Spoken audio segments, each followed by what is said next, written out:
Alright. Let's hope everything works out well. It is going live. And it takes till the 20-minute mark for it, or the 20-second mark for it to realize I'm live over here. So I'll make sure, and pop. There we are. Whew. Hey everyone. Welcome back to some Rouge Legacy 2. And we're going to go back to some speedrunning. Oof. So. Gonna be a good day. Gonna be a good day. I'm trying to think of what I need to do today. There's a few things. I do want to talk to chat about a few things. There are some changes I want to make to my scheduling. But those are schedule changes I'm going to have to make later. For now, we just focus on the run. Alright. 3, 2, 1, go. Alright. First, always skip the tutorial. Second, stop by the sun tower. Those are the two things I need to make sure I do properly. That first one seems pretty, like, simple enough, but you'd be surprised. You'd be surprised. Muscle memory.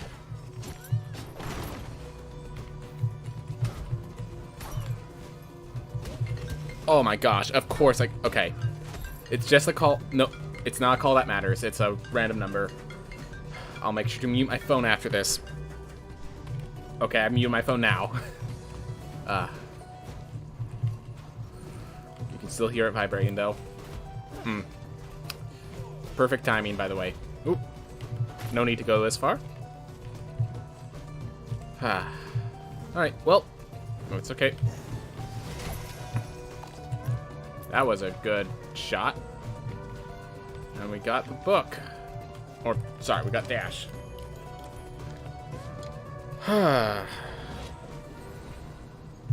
Man. I have some stuff I need to take care of just, like, on my own time. Oof. It's actually quite a list.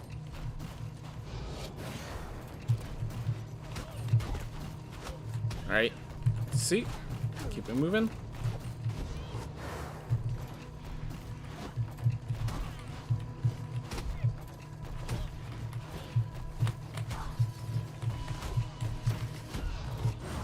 Here.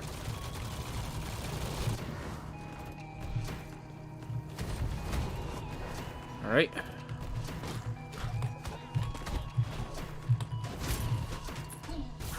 He actually got knocked back too far. And we took no damage because of iframes lasted long enough. Wow, that's actually impressive. Huh, interesting. Usually I take 7 points of damage for doing that.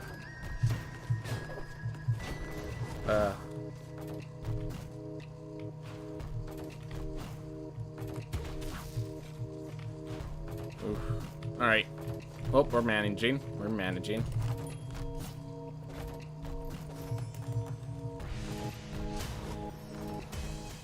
Oof.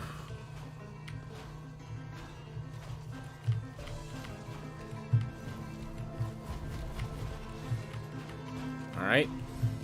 Okay, with two, usually I don't take these after grabbing Dash Heirloom, because Dash Heirloom is how we get our main healing. Like, we're not going to grab Book. We don't know how long it's going to take us to find Lamek. So once I grab Dash, I usually don't even care about the apples. I do not use them. But that was two apples right next to each other. No way I'm passing that up. No way I'm passing that up. Alright. Oof. Keep it moving. Oof.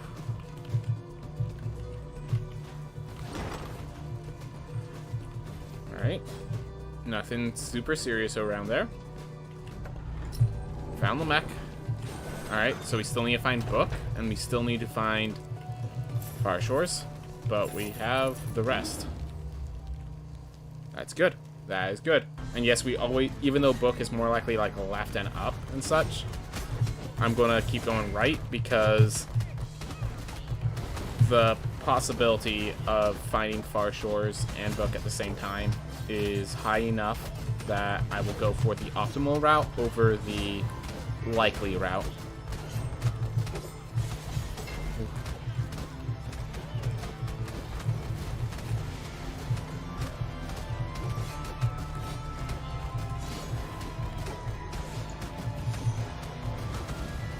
go. And he's gonna split.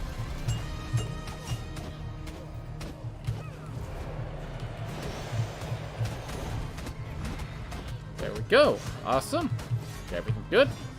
We got a chill game. We just keep it moving. Lamek's gonna die pretty quick soon. Got that taken care of. Ooh. Oh. Alright. You know what? So yeah, as for the themes that I need to add, that I need to consider, one of them is I'm going to be adding a question of the day format. So someone I've been watching, super cool guy, friend of mine actually. He worked with my brother on some stuff before, so super cool guy. He's been doing this question of the day format on his streams, where every day he'll have like a question to kind of lead the conversation in one direction. I think it's brilliant. And like my main issue is that when I start streaming, we just talk about the game. We don't have anything to talk about. Like I have 1,000 things I want to say, but because just this game takes so much focus, I let the other people control the conversation, and sometimes they just have nothing to talk about for a day, or nothing that I can interact with. So it ends up being we just talk about this. So I think the question of the day format is something I'm going to work on very well. It's something I'm going to add into my streams. I think it's going to work very well. Hey, Cyberbellum, how's it going, man? Whew. I swear every time you disappear, you and Suicune are always in my chat, and the times you disappear are the times that the bots appear. It's so funny. They know, and then they all just rail through together, it seems. Ooh. But yeah, how's it going, Cyberbellum? How's it going? My day's going good. How about yours? Ooh. We have a lot to talk about. Oh boy. Well, I hope it's good things. I really hope it's good things. Well, I'm willing to start talking if you are. I'm assuming you're typing right now.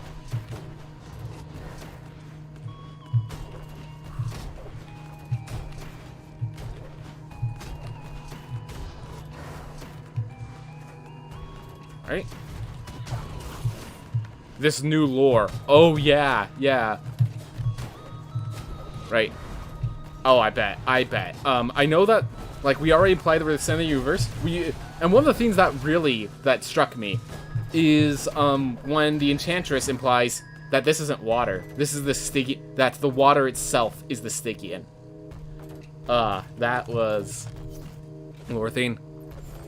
I'm on my phone right now, so the response is slow. Yep. I'm assuming you've already been Lamek Prime. Really just... I like how it concludes the story. It doesn't, like, really add to the world's lore. It really just adds to Lamek's lore. It's Lamek Prime finishes Lamek's story. And I can't believe I took a hit that obviously... Like, I had to dodge into it instead of away from it for that hit to land. Oof. But yeah, definitely, I'm sure we'll be working on it quite a bit. So I will note one of the things is they talked about a new estuary called Tubal, which I'm assuming by the mention of Tubal, first of all, his name's probably Tubal Cain, so it still fits in the lore for Cain. You actually put the Lamek Prime win on your channel? Nice. Ooh. Yeah, so at the end of my stream last time, I did a level 23 new game +1 kill of Prime Lamek. So definitely a fight. But yeah, great fight. Whew. But yeah, I definitely want to get to that lore feed again because they have introduced the 6th estuary Tubal, which implies that the Void Beast Barith is actually one of the estuaries that was killed. So Mahujala, or whatever his name is, as well as Tubal Cain are 2 estuaries. And we just don't know which one is Void Beast Barith now, and which one is the one that's going to be down in the Stygian waters.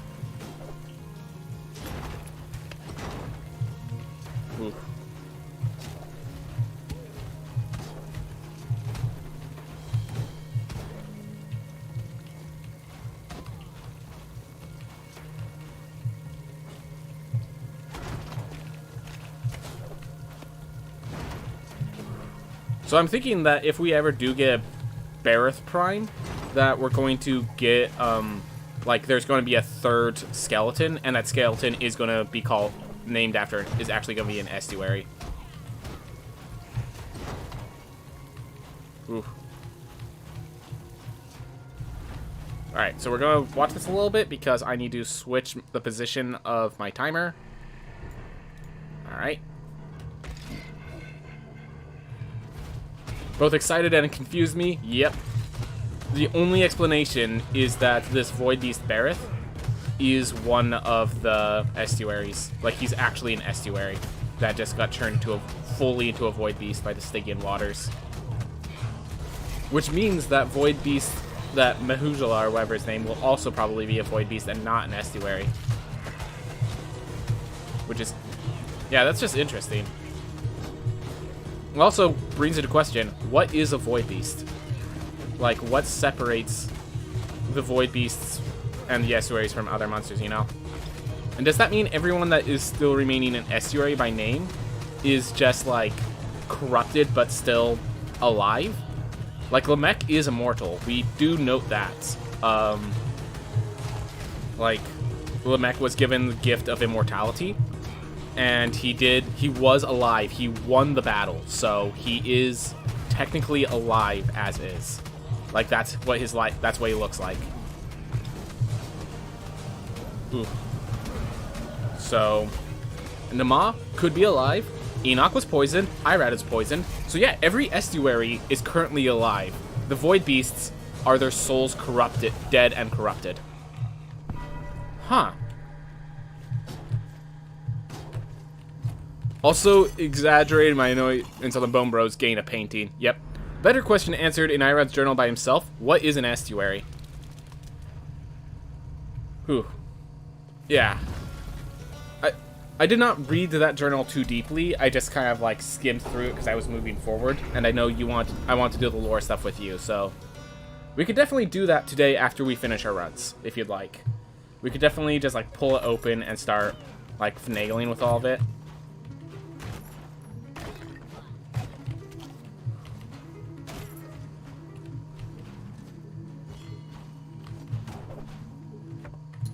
One lily. Alright. Keep it moving. Keep it good. Ooh. Maybe not the best way to do that room, but it's the way I did it.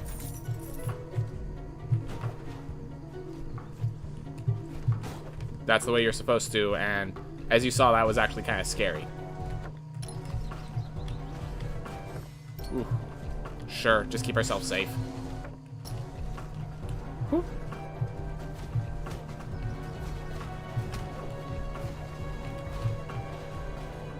Ooh, that was close. Alright, big room. Oh.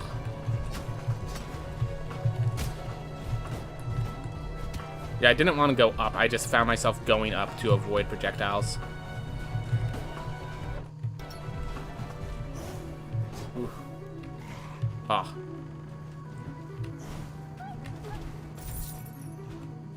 I was like, yeah, just wait for the wargs to kill themselves. Let the wargs kill themselves.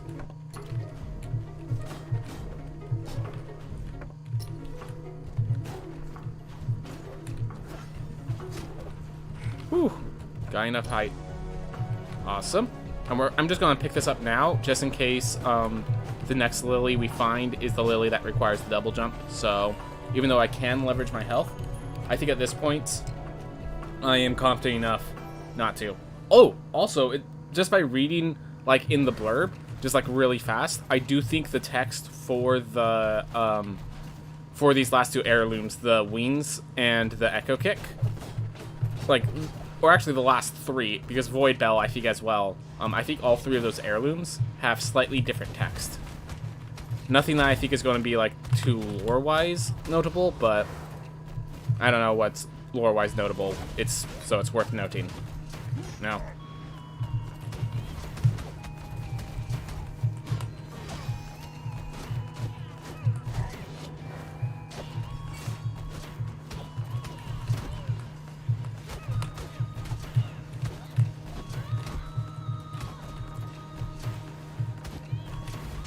Because, like, yeah, they all, like, it seems like they added Old English terminology in there, and it's like, that's not real, that's, like, just more, to the story beat, but, you know, that could actually lead to theming if all the heirlooms are Old English sort of era stuff, like, how do I explain it? If this is all King James Version sort of tight text, then that does have some lore implications.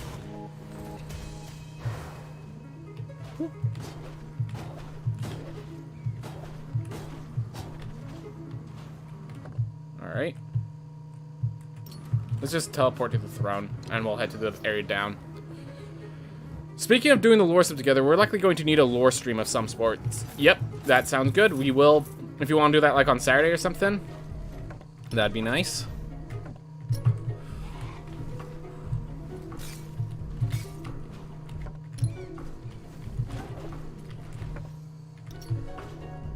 Alright, we're going to grab Serrated Hound's Bargain, and we're going to just return to main menu to get the other lore.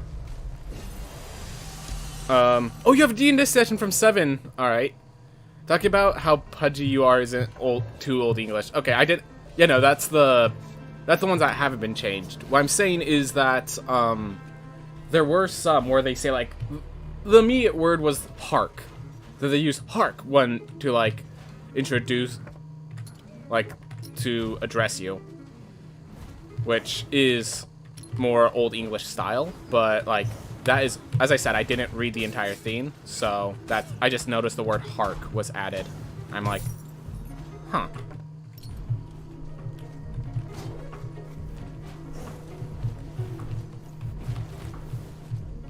Alright. I'm going to check all of these rooms since these are secure. No danger. Other than Borg coming out of the woodworks. Alright. Ooh.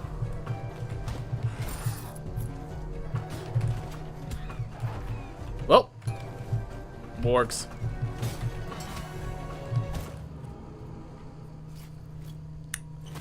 And that's the scary thing about Serrated Hound's Bargain. That's the scary thing about Serrated Hound's Bargain. If I found a Lily, this would be a lot better, but... oh well.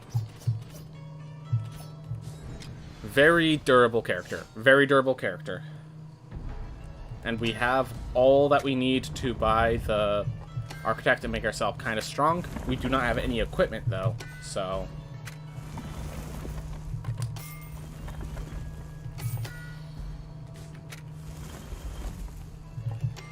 Oop. Accidentally hit the vitality up. That's okay.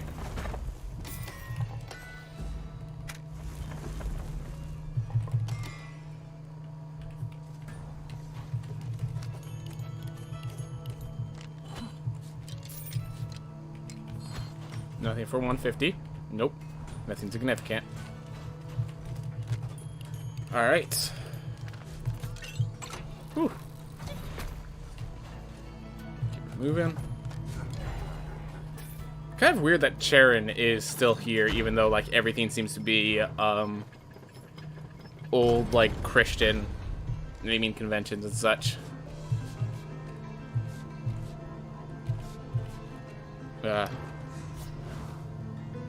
That death was unfortunate. That death was very unfortunate. Darn wargs and their darn damage output.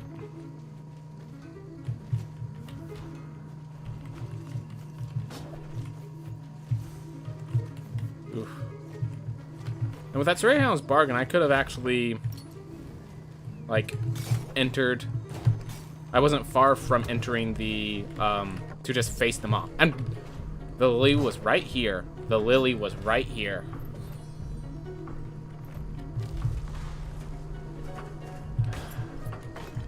Just check real fast. Yep, here was the other Lily. Alright. Did I get the treasure chest over by Namath? Did I literally just skimp out my own gold? We're about to find out. No, I got the treasure chest. Okay, okay. D&D's been kinda okay so far. D&D being kinda okay sounds like you're having a really bad session. You alright? Definitely I will say that when you're first getting into D&D, it's hard to get into it. That's why having a good group of friends is good, but yeah. Oof.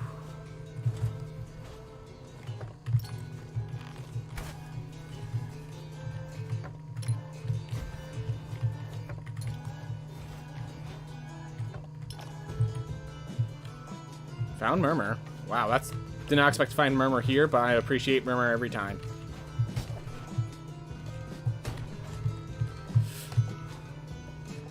And they have fixed it since then, so that would kill me. There's Gauntheads. That's good. Gauntheads gives no money, so... Well, actually, sure. We have 2 hits, and that's not going to change much.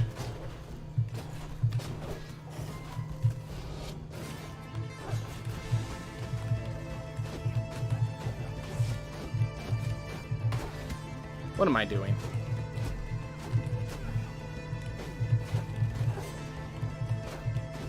Whoa, he slid a little bit when he landed.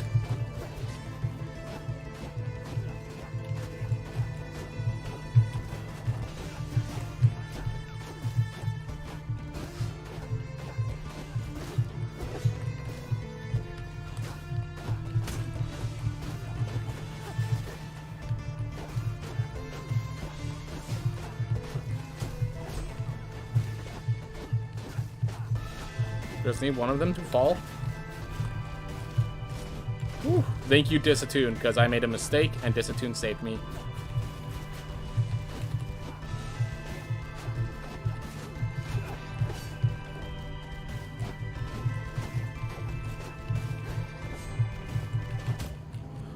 Okay, that slide. Why did he slide? Oh my gosh.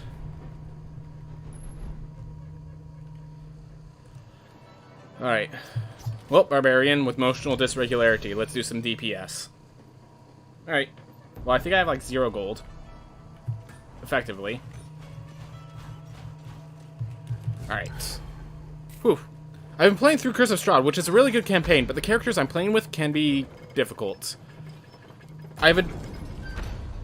Oh, okay. I already see the issue reading the description. It sounds like there's conflict and lore between characters. I have a dude playing a quiet type whose backstory is, my parents were killed by Warforged, which automatically creates bad blood between him and our Warforged. Yep. And I believe you are the architect, you're the artificer who, like, crafted the Warforged or something like that. That was kind of a lore idea. Yeah, just no knockback on these guys anymore. Strange.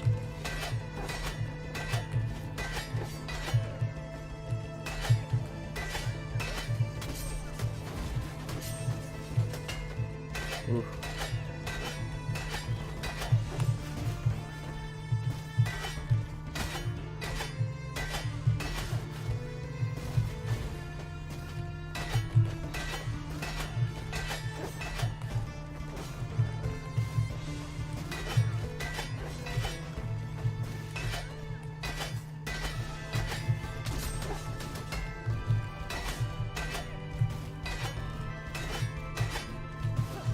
There we are. Together, which allows that.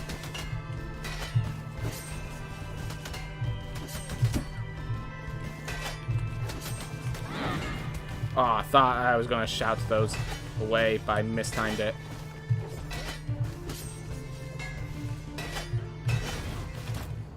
Gosh darn it. Ugh. I shouldn't be dying to Gauntheads. I know Gauntheads well enough. It's just like, they changed the physics of Gauntheads a little bit. And that little change has just wrecked my day. It's wrecked how I play them. And I don't have enough damage output yet. I still need to get one more damage boost before I can just lock down my gold gain. So this is going really south right now. I'm not liking it.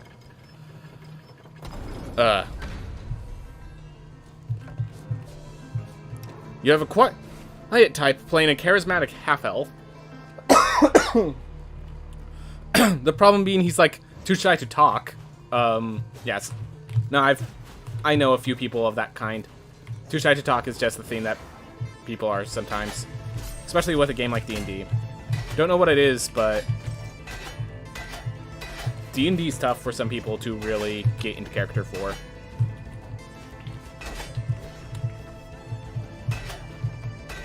Yeah, 0 knockback on these guys. It's just so unintuitive for me.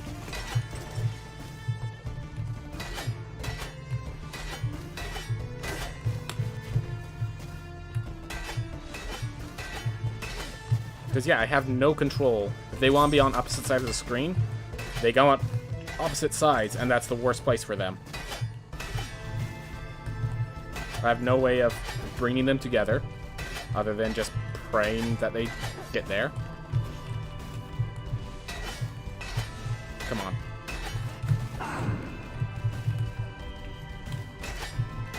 Okay.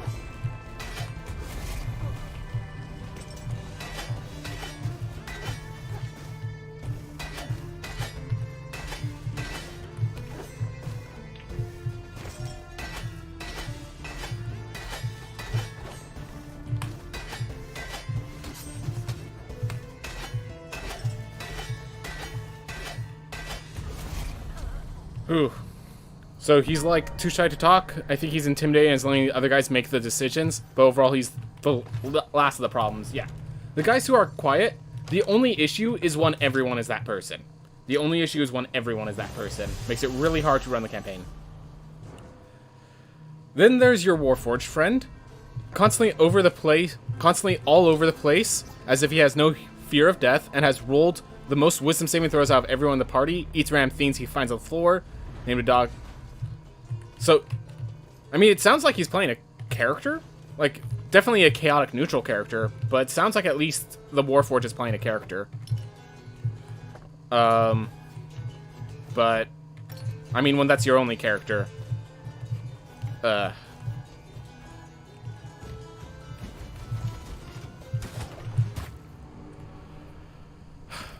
yeah, so, I will say for the, as if he has no fear of death, that's really the DM's job to solve. Hold up, I need a, like, this run's been going further and further south every moment. His alignment was meant to be lawful good.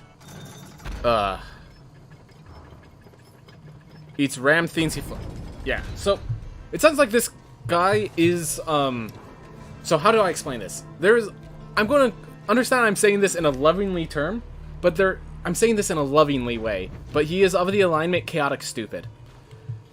Now, understand, I'm not calling him stupid. Well, I'm calling him chaotic stupid. It's a very specific alignment that people often do when they first begin the game, which is basically, hey, I heard that I can do whatever I want in this game. I want to test that limits. I want to see what I can do.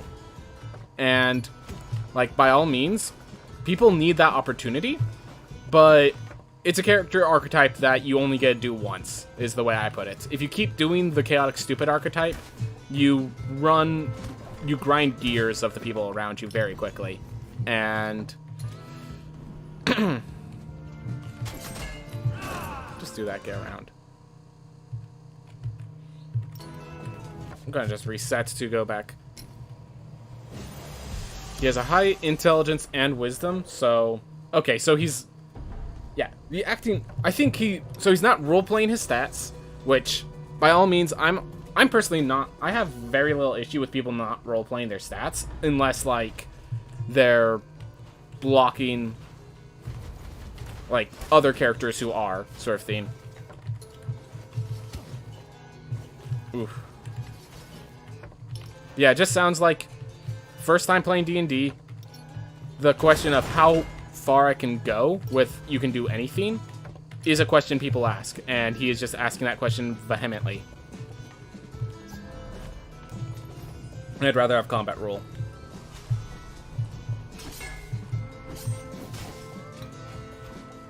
Oof. Alright. Yeah, even though I think you may be right in the fact that he's role-playing a character, it grinds my gears. No, I understand. There are some characters... What was it? Vith. So, God. So the guy's a cool guy. So I want to make sure before I state anything, this guy's a cool guy. He's one of the people that when he said he was going to be in a campaign again, I was excited. Like, this is a cool guy. It's just this one character, Vith, or Veil. Faint Veil. They were just...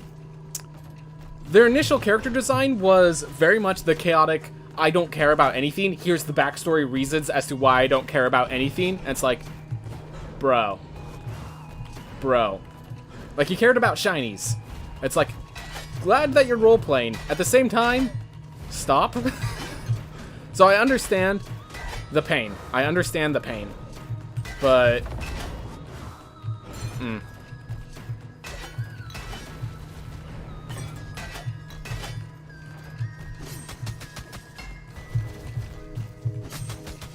So weird having duelist role, so I need to spam my talent more with a character that I usually have to save the talent because it only gets recharged on hit. And then yeah, he gets him. One of the things is, oh, and he's so he's doing reckless, stupid things, and he's squishy. Yeah. If there's a general theme of is it your job to keep him safe, and that's a question. If he gets mad at you for not because he dies from his stupidity, then that would be very bad. Then that would be infuriating. He can die at any moment, and Sam is just going around shaking the hands of the haunted suits of armor. And just eating cursed items because, you know, cursed items. We are in Curse of Strahd. What did you expect? So yeah, I think unfortunately the solution to that, it sounds like a lot of the Warforged issue will be solved with the DM making the decision. So once the DM basically says like, okay, oh, you're playing recklessly? Alright, well, you were in the front line, so the enemies target you, and bam, that's enough damage to kill your health out. Like, that will stop Frog, your Warforged, from doing his thing. So that will, like, strain him up a bit more. Other than that, the quiet type, you just let him do his thing. He is experimenting, he is learning the game, he is likely enjoying himself well, because he's not, like, put on the spot. So really all you can do with that guy is just let him be him, and accept him for who he is, really. The Frog, as I said, more of the DM's issue to solve than yours, unfortunately. So, just, if you need to talk to the DM, talk to the DM, is all I'm saying there.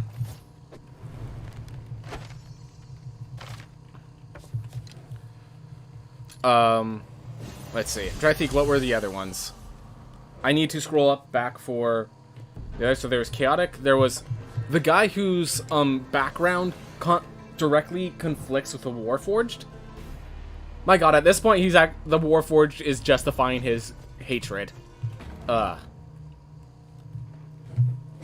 So conflict in party can be done well, and could also be, So conflict in party can be done well, but you need to have experience, and, like, the way I put it is, last time I had a great conflict in the party, me and the person who... It was me and another person who had the character conflict, and we, like, out of game, like, basically have a contract of, alright, you're not allowed to do this to my character, in return I won't do this to your character. So, like, he made agreement he would not, he was the DPS of the party, and I was the wizard, and so he made agreement he would not murder my character, and I would stop charming him. So, like, he would stop throwing attacks that could kill one-shot my character, because, you know, DPS, every attack can one-shot my character, probably. And in return, I would stop charming his. So, it was... Once we made that contract, it was great. It was great before then, it just was very threatening, and sometimes could lead to some tenuous moments. So, getting rid of that was always good.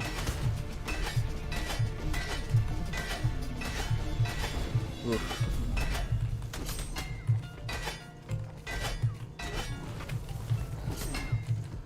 But yeah, it's just...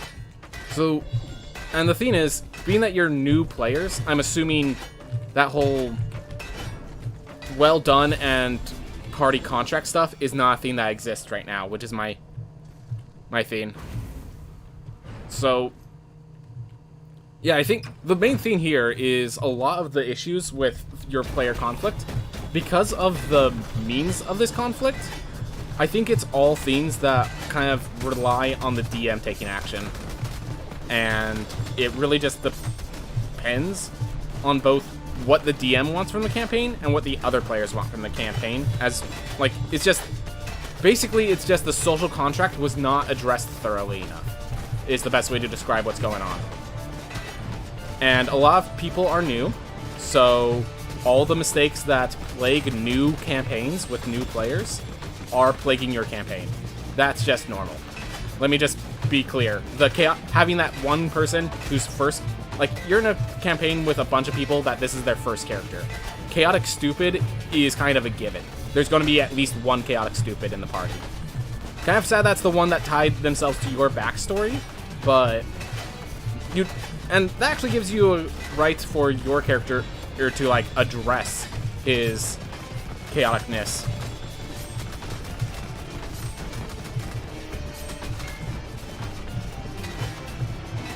But, yeah, I think a lot of it is just, like, it's social contract things and stuff that it's the DM's place to address, not yours.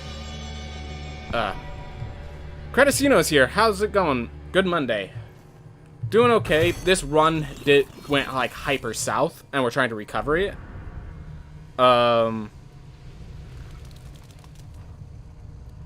What did you say the dev should do to them again? Oh, you mean the Dungeon Master? Not dev. I'm angry, happy, and sad at the same time. Ooh. Mogram, thank you very much for following. I appreciate it. I do appreciate it. Thank you very much, man. Ooh. Alright. So, yeah, feel free to pop into the chat and talk about whatever you want, Mogram. I'm just talking about D&D with my boy Sire because it's his first campaign, and it seems like they're having lack of Session 0 issues, as always happens in D&D campaigns without the Session 0. That are also your first session. Ooh. Happy that your mother's cancer is getting better. Thank God, Crasino. I'm so glad that your family's getting healthier. But I'm assuming there's a reason you're sad. Something with your dog, probably. Or I think you were the one that also had the dog. Yeah, your dog with kidney stones. Ooh. So, the vet is fighting with you? What do you mean the vet? I mean, I don't understand the implication of a vet fighting with you, but...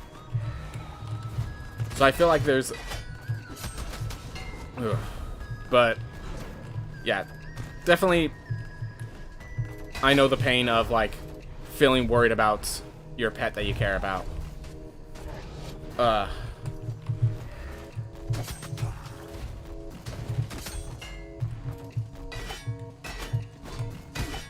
Like, what are you fighting about? Like, his condition? The payment for the job? Like, I just don't understand what you fight with a vet with. Oh.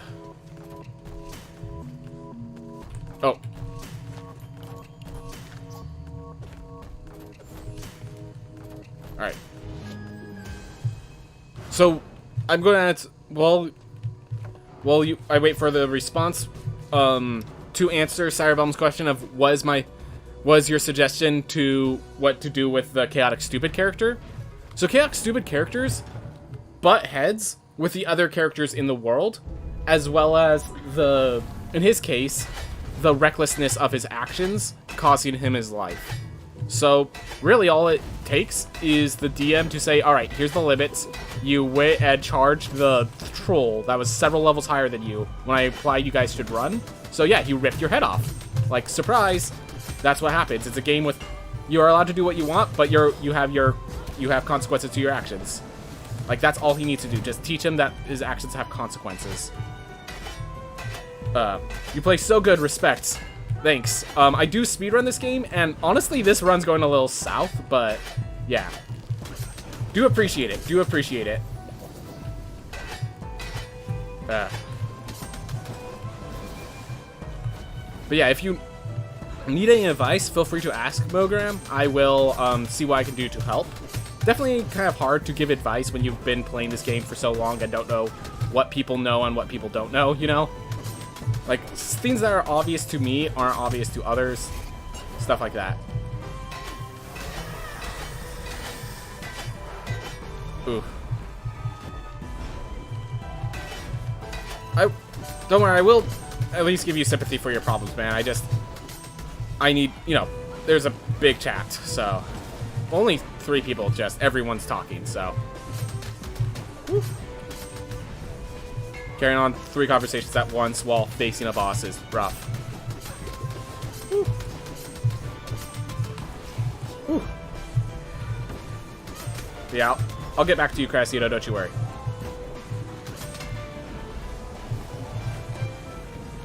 Woo.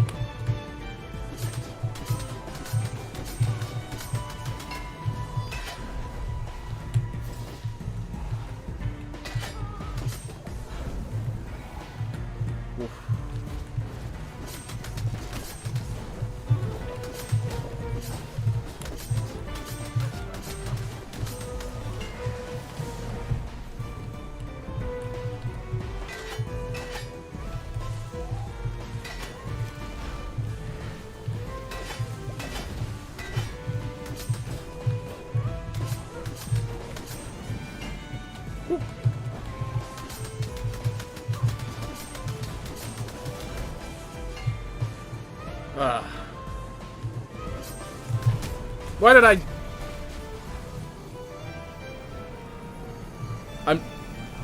well, I killed him with a hit that hit me, so I think I didn't take damage. Alright. Alright, so the issue with the dog. Do I like the update? Yes, I do, Mogram. I'm gonna focus on Crasino real fast, I'll get back to you. I'm angry because I already spent $2,000 on the dog trying to keep it, you know, healthy and all that stuff. And she still needs the treatment. Oof. And today...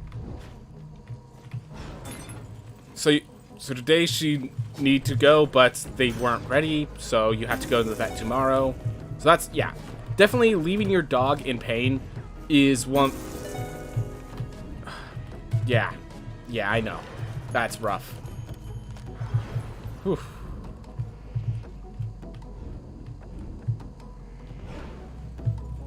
So yeah, you have to get the dog to the vets. You need to take care of the problem, but the vet's like saying, oh no, we're doing it on my time, not the dog's time, the dog's the one that's suffering, who needs the treatment. So, it's not exactly a theme that you feel can wait.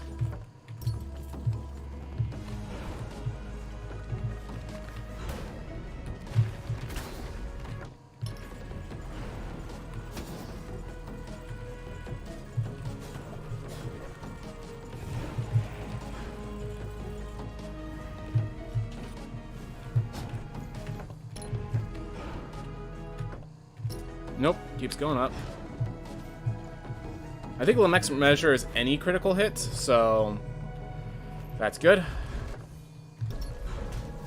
That stuff and all of the above.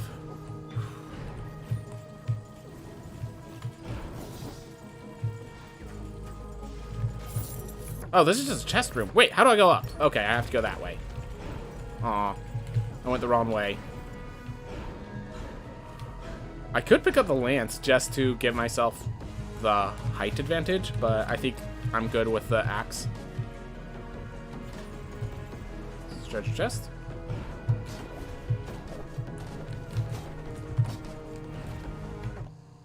That was a weird entrance. That was an uncomfortable entrance. All right, up as always up when you can control it.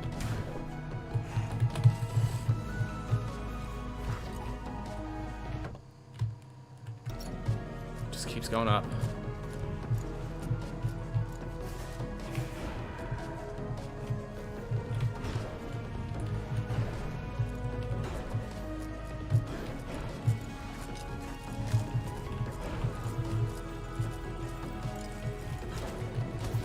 Let's see if we got something good here. Nope. So basically put the fear of God, yeah, basically put the fear of God into the chaotic stupid guy. And, yeah. If he knows he can die, he'll stop acting reckless. He will stop recklessly trying to kill himself. That's my suggestion. Unfortunately, that is kind of a aggressive one. It's an aggressive solution that, you know, the DM doesn't, you know, to just tell your DM, hey, pull the trigger.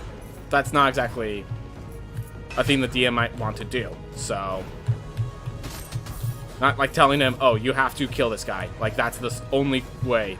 But it is an effective solution if they know. I think Curse of Straw does have some solutions if a character dies in the campaign. But, you know, it just, when it comes to being stupidly aggressive, that is the DM's job, because it's him, it's the disrespect of the, how do I explain it? It's the disrespect of the threat of the that causes that reckless behavior.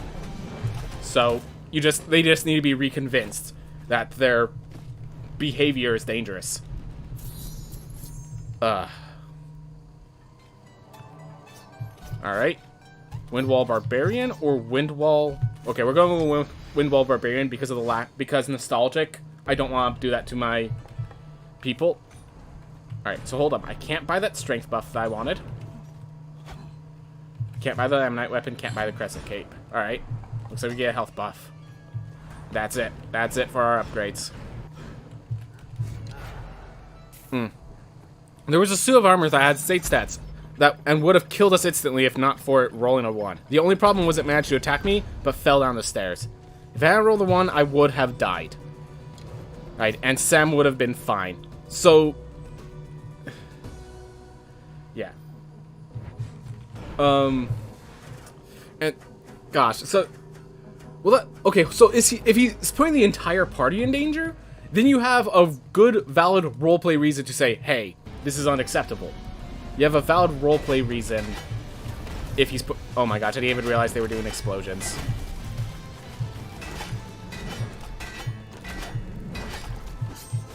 Pop, pop, pop. Yay. Easy attack.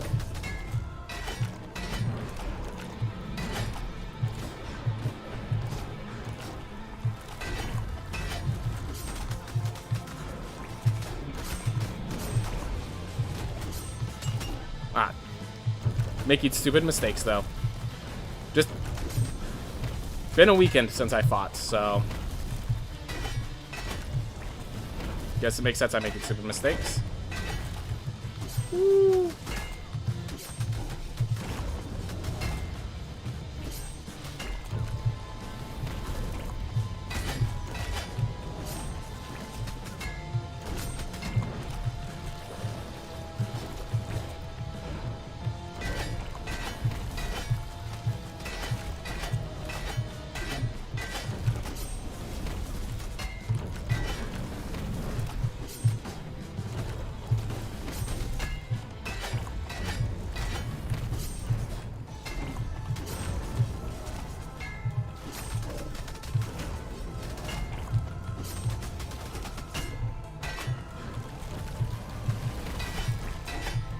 Almost split. There's a split. Okay, just no getting...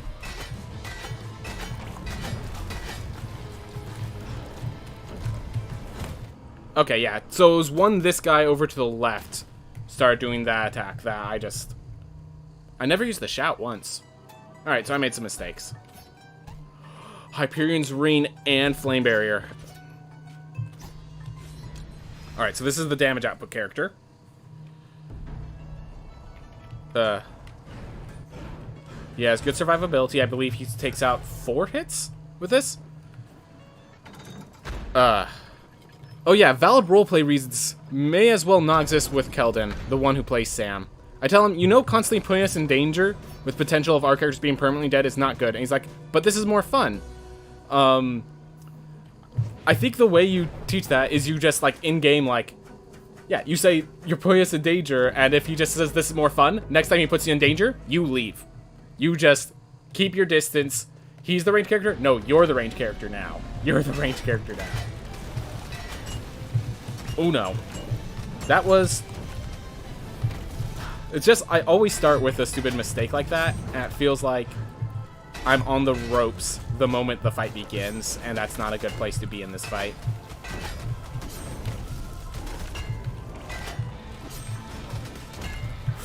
Hmm.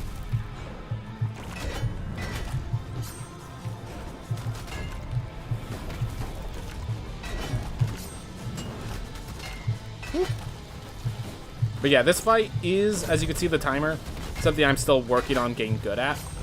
I haven't figured it out completely, but I have figured it out pretty well.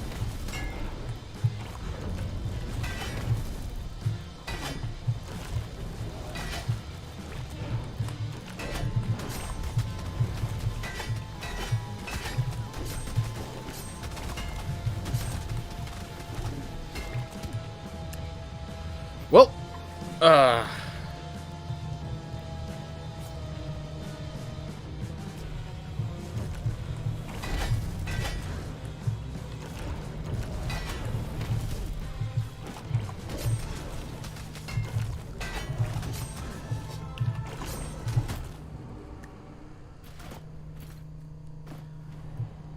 alright.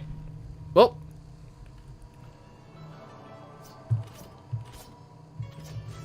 DM does not like... Okay. DM does not like leaving. I know because I've tried.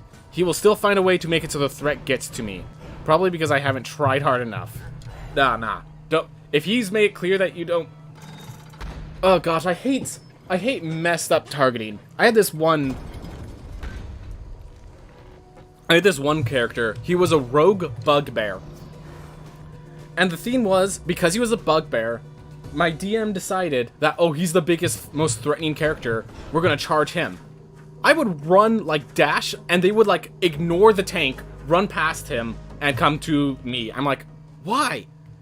And when I asked them, like, oh, are they focusing because they know I'm the damage dealer? It's like, no, you're the big scary guy. Of course they're gonna take out the big scary guy.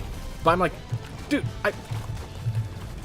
like, there's a Goliath tank next to me. Why are they not focusing on him?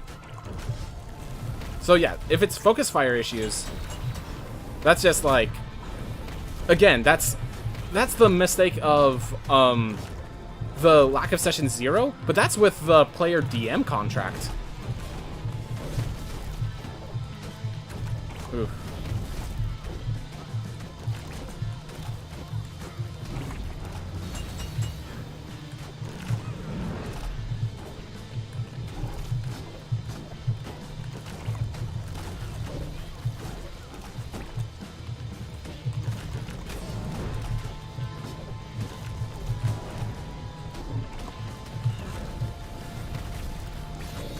I just used that to freeze me in space, and it worked well. Yeah, this laser beam's actually pretty darn good against this boss. That's actually pretty nice. Ooh.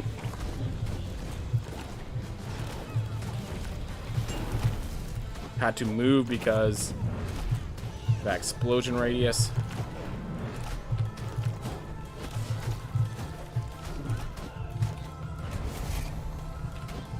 Alright. You think it's probably a DM issue then? I mean, okay, so I'm cautious about calling it a DM issue, but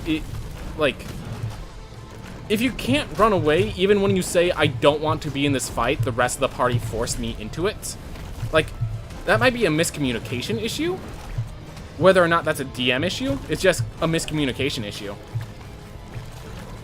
Like, I mean, most of D&D issues are miscommunication. But, like, it seems like here it's a miscommunication between player and DM is all I'm saying. Not between player and player. At least that one specifically.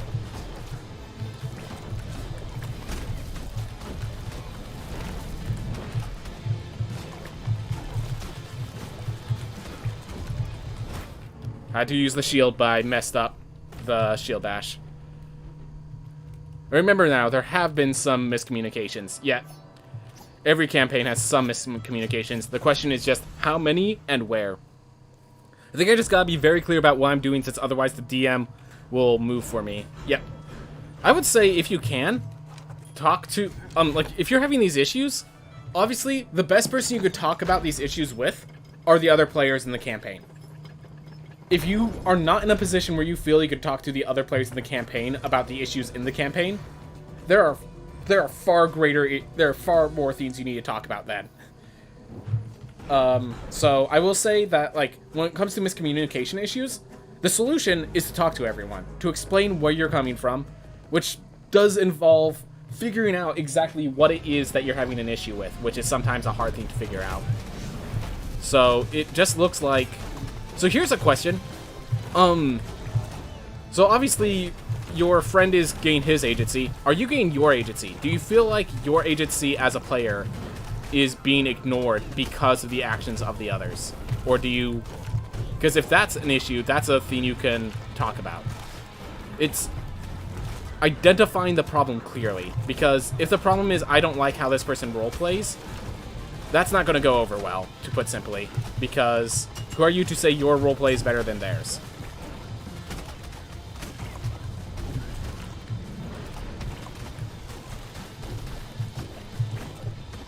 Ooh. I mean, I will say that the Chaotic Stupid, they have the right to be the first Chaotic Stupid character, as I said. Everyone has the right to play that one Chaotic Stupid character. That's it. And this is his first campaign, so this is his one right to do it.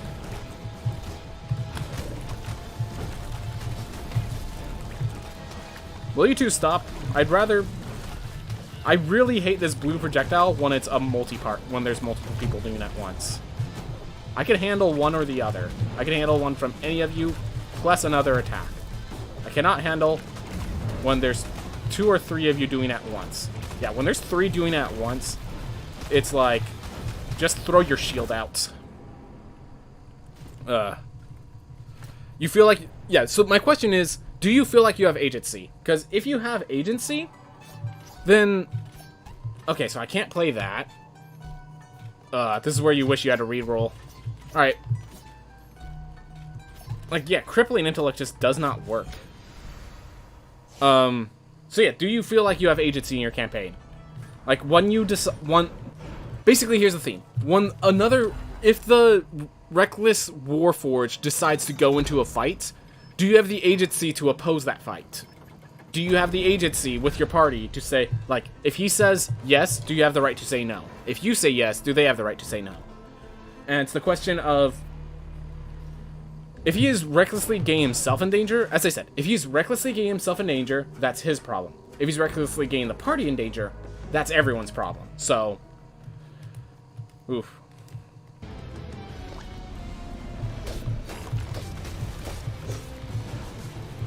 I don't think I could deflect these. Nope. Glad I learned, but not how I wanted to learn.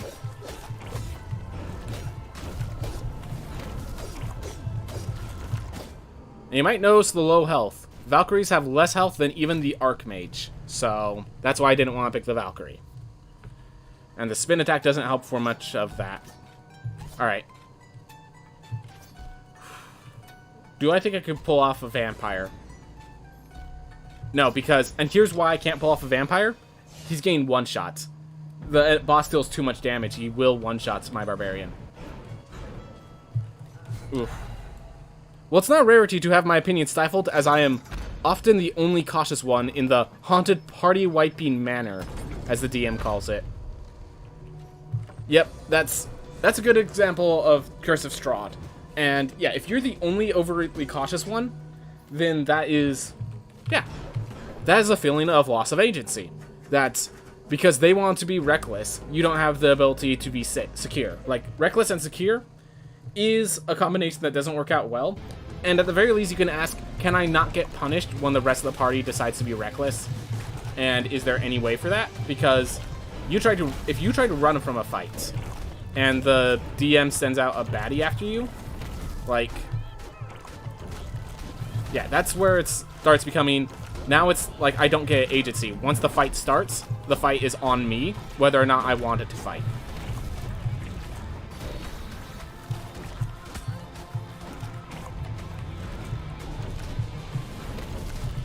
Just learned I have to really respect that attack, that where he blows up around himself, because it just happens way too fast.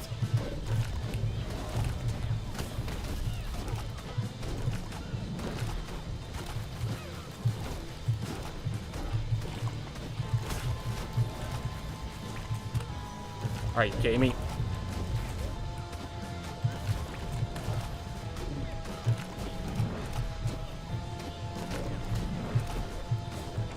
Ooh.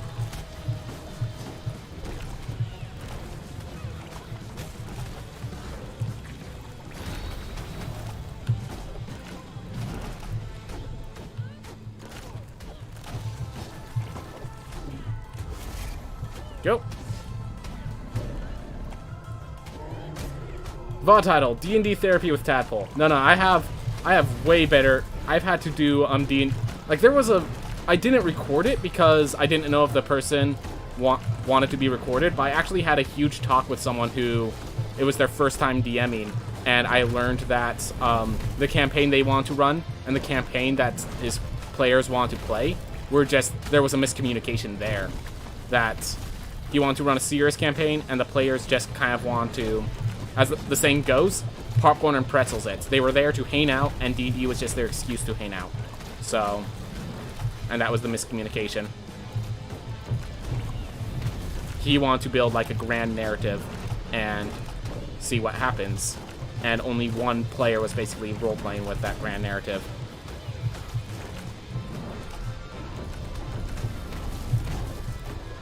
And like, you know you're having an issue when you're afraid to like throw a certain threat because it might kill this one specific character, and if this one specific character dies, my campaign is ruined.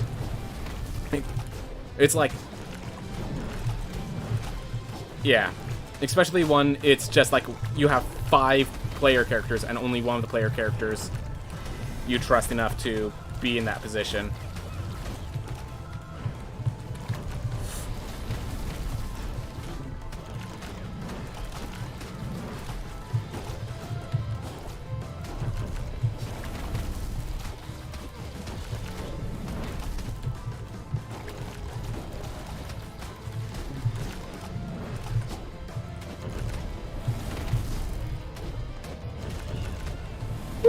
Nowhere is safe. Well,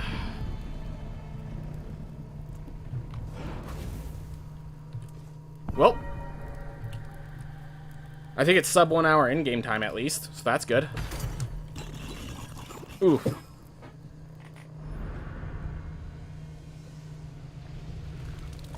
But yeah, sir, the solution to almost every problem in Dungeons & Dragons: talk to the players, talk to the Dungeon Master, open a thorough line of communication, and if you can, do it before the campaign starts that day. That is the ultimate advice I can give you. If there's any advice that is the end-all be-all for advice in Dungeons & Dragons, talk with the players, talk with the DM. Understand what's going on. Almost every problem in Dungeons & Dragons is miscommunication. Ironically, the most problematic player is also the most into D&D. I mean, like as I said, everyone has the right to play their one chaotic, stupid character. Because so here's what...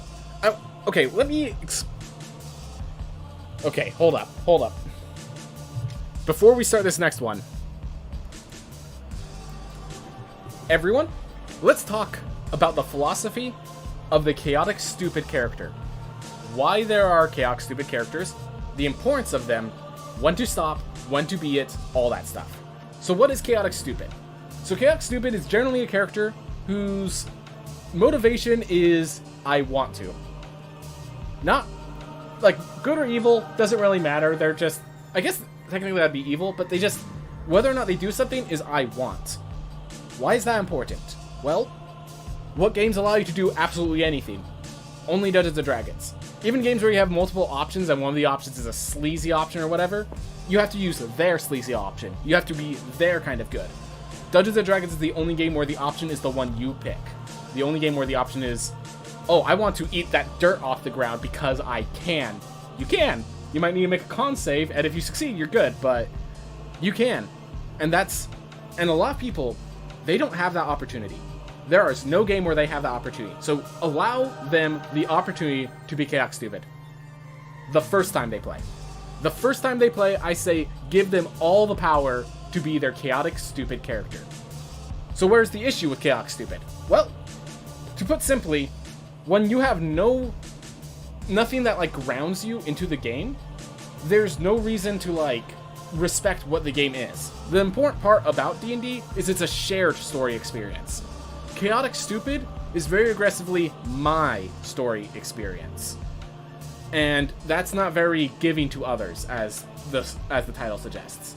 You need to get communication with others. I think, do give, like, if a person, this is their first time playing D&D, this is their first time ever in their history of playing all other games, have they been able to be chaotic stupid. So they need that opportunity, but at the same time, we can't, the 5 people at this table, we can't all sacrifice ourselves for Mr. Stupid here. And the term chaotic stupid comes from the fact that aggressively whatever they want without consideration and logic behind it. You can play chaotic neutral without being chaotic stupid, but there needs to be some sensibility between your chaotic actions. There needs to be some, usually the term I go with is they need justification. So, what to do with chaotic stupid people? Well, first session, I say let them do it. Second session, bring up, hey, other players want to do this too, want to play their game. Maybe it's good to have a motive. If you can, the other characters can like stop and be like, why did you do that? Or if the consequences are, like, it sounds like in the situation we're talking about, the consequences of the chaotic stupid character are applying to the entire group. And the other group has the right to say, hey, you need to stop. And that is their justification. So, I do think there is, so obviously, I will say this, if your kind of fun in the game is at the expense of other people's fun at the game, then this is the wrong game for you. So you have to find a way where both sides can have fun. The chaotic stupid and the rest of the players. Or you need to stop being chaotic. You need to be chaotic neutral. You need to be chaotic good. You need to have alignment. You need to have justification. You need to allow the other players to also get their moment in the limelight. Just because it's more tame, more inline, does not make it inferior. Just because it's yours, and it also doesn't make it superior. I think the fact that they are making their mark on the world, even if it's not the mark that's expected in the world, I think that's just as valid. That's just as valid as a roleplay. The problem, as we're getting at, it's selfish. That's what the problem with chaotic stupid is. It's selfish, just like lawful stupid. It's selfish in the opposite direction. The term lawful good being lawful stupid is the idea that I'm going to stick to the law. I'm going to do what's right, and if my players bend or twist at all, I'm going to smite them. I'm going to punish them. I am going to be the law, and we are the law now. It is just as violently lawful stupid is just as violently selfish as chaotic stupid. So, what's the end result of chaotic stupid? The end result of chaotic stupid is you have to bring them into chaotic neutral. You need to make a character. You need to make someone who can mesh with the party. You need to make something that you can communicate, talk with everyone involved, and make sure everyone can appreciate the character. If everyone can appreciate the character, then you can have, if everyone appreciates the character, if everyone is having fun, then you could be as chaotic as that allows. Because this is a team game. This is a 5-player, this is a 5, 6, 7. This is as many players as you could get around the table and control what's going on. So, in conclusion, allow people the chance to be chaotic, but don't be chaotic at the consequence of other people. Don't make other people suffer because of your actions. Communication, everyone. Every video I do on D&D, I just need to end with, hey, communication solves 90% of all D&D problems. Just communication between DM and player. Alright. I think I'm getting low on water, so I'm actually going to refill my water and then I'll be back. Maybe I'll send that to Sam. Hey, feel free to clip it. I will try to make a video for that. But the video is going to be, it's going to be a while before that video gets posted, so I'll be back. Go. Mute the mic so you don't have to listen to my computer rambling.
So the green screen always avoids it, but Mally, my doggo, she's just taking a nap on my bed right now. It's cute.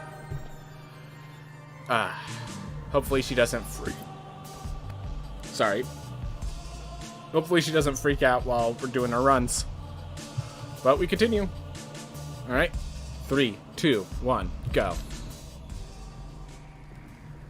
Whew.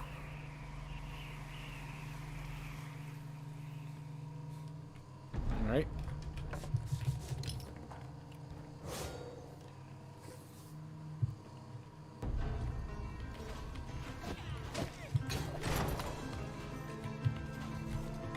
Oh, just chest. Glad I checked. Clip time limit is 60 seconds. Darn. Okay, I'll make it. I will make it into a video. And so when I'm done with a stream, I usually immediately do the video stuff. I haven't been doing that recently, but I need to get back into doing it. So yeah. Oh, can you highlight my stream? Like, if you can highlight my stream, by all means, man. I'm going to be using that for a video myself, so if you can highlight from where I switch to the big cam to where I end, if you can highlight that, that will save me time, because I am clipping that myself. So, I didn't know people that aren't the streamer could highlight. That's good to know.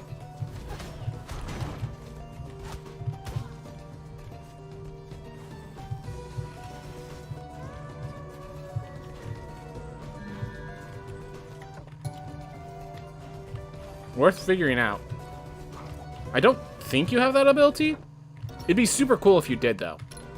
Would make life so much easier. Just, like, literally people that are watching the stream just clipping out runs for me. Like, I mean, a lot of... Or that, like, you wouldn't even have to title. You would just have to...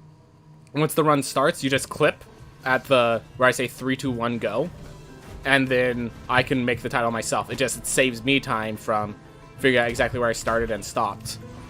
And if you want to give it a title, like, to give me a hint of what was notable about it, like, that would... Dude, if people could do that, if the mod can... I think I can give the mods permission to do that. I think I can actually change permissions in my channel to give mods the ability to do that. That would be amazing.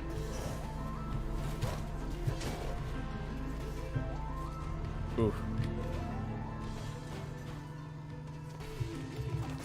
I'm not going to do it today because obviously I'm still streaming and stuff, but if I could do that, that will just make it so much easier, because then, like, yeah, because it's, like, when I have to go back and well, then again, can you even highlight while a stream's running? That's probably an issue. You can't I think you can only highlight a stream once it's finished.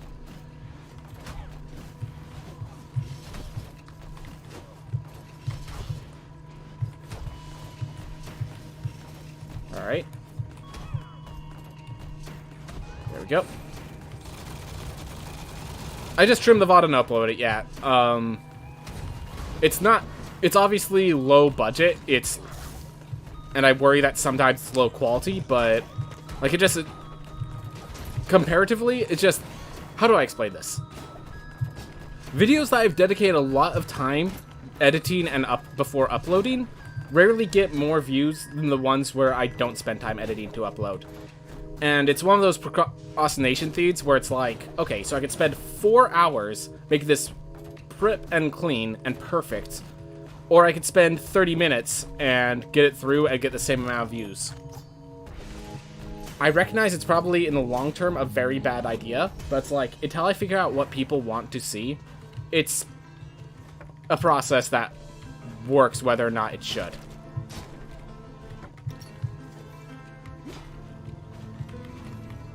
Oof.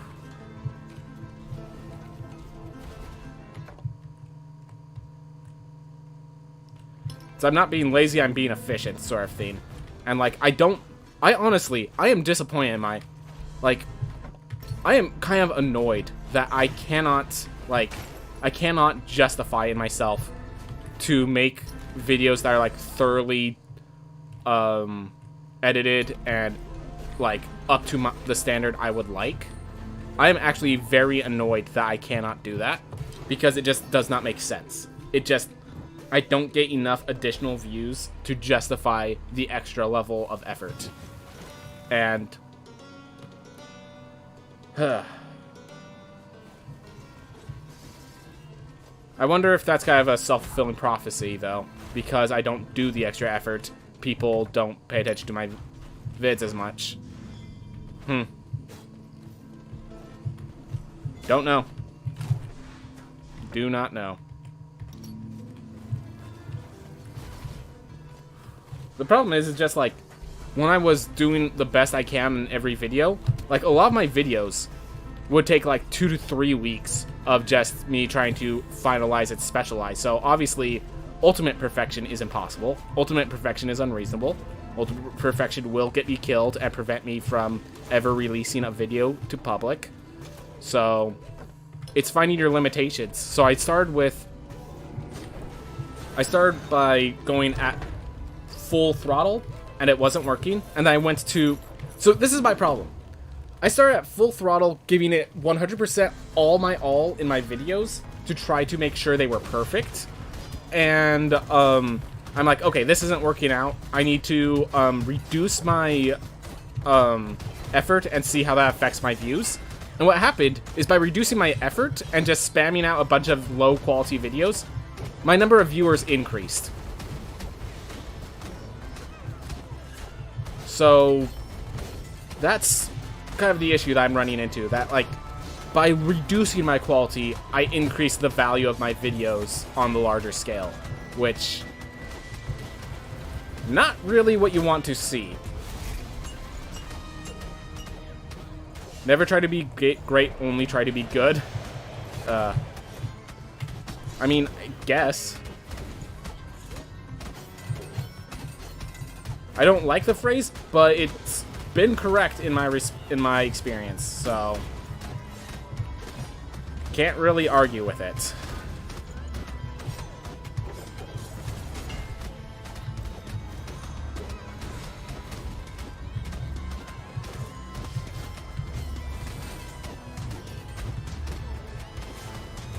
Once you go for great, you start setting too high of standards for yourself, and you become your own worst critic. Alright.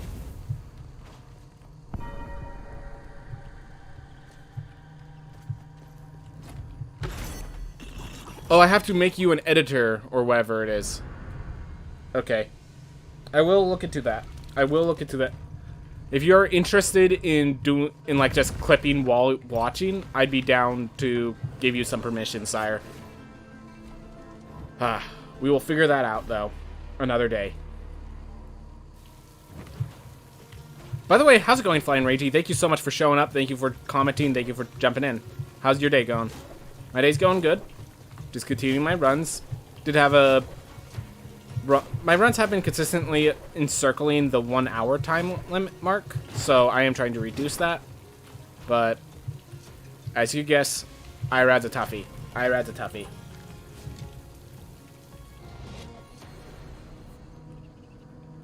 Huh.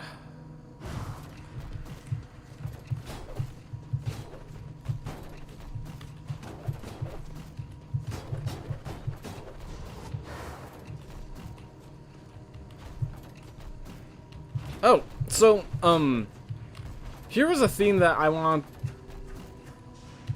Oh, there's a marker that is used for highlights?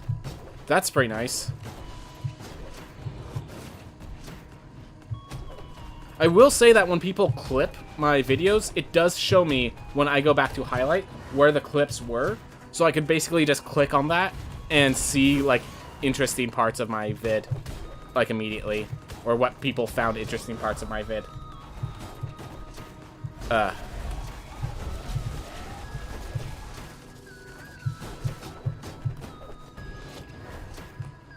Whew. But so, okay, so I think I have enough people in chat that are, like, commonplace here for me to talk about this theme. So... how do I say it?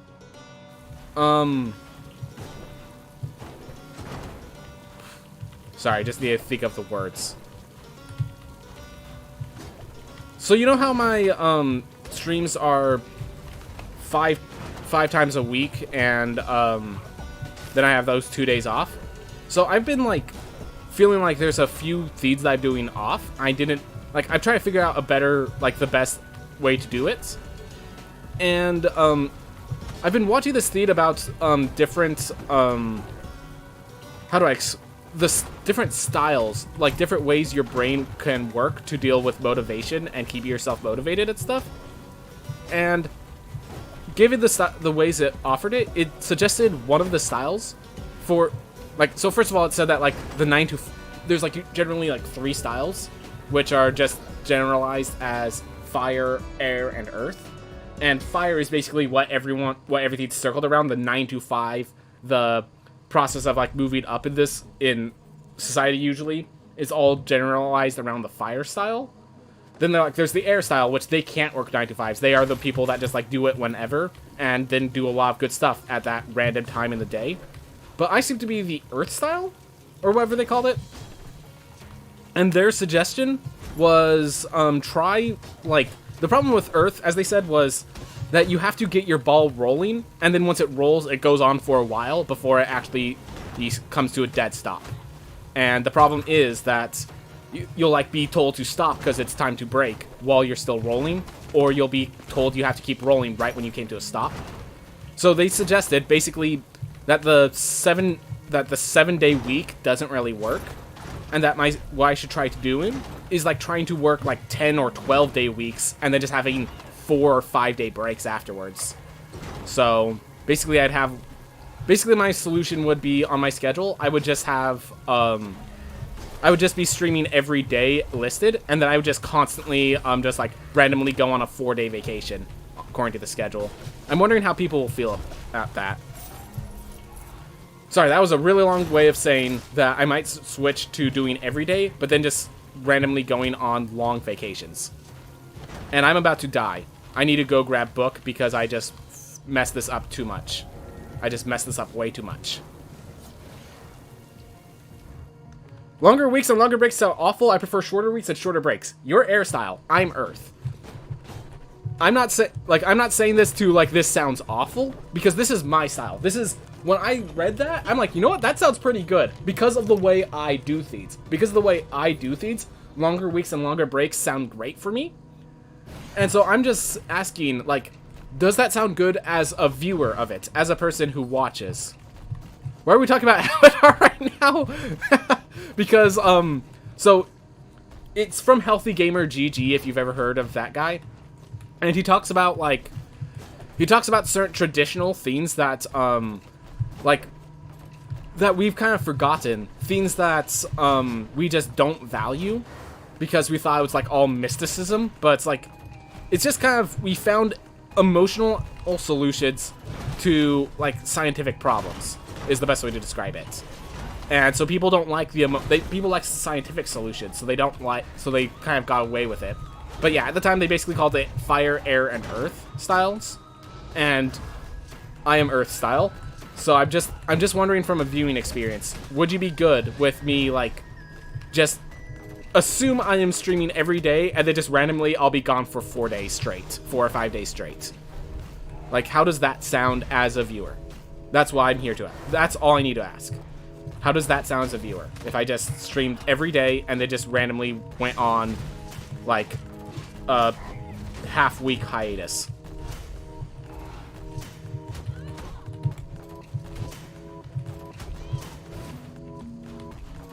Oof.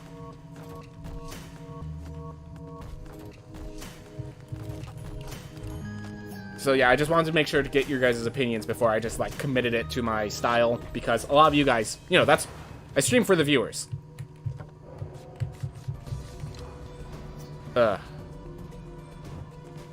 Alright. Note to self, we already got book.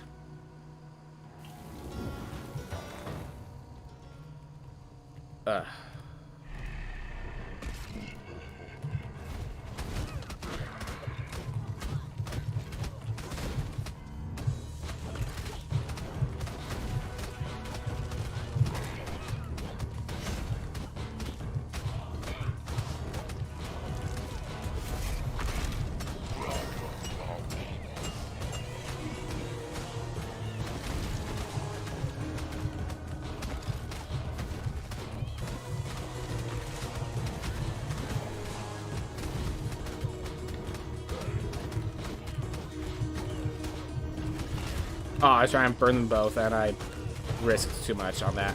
Oh well.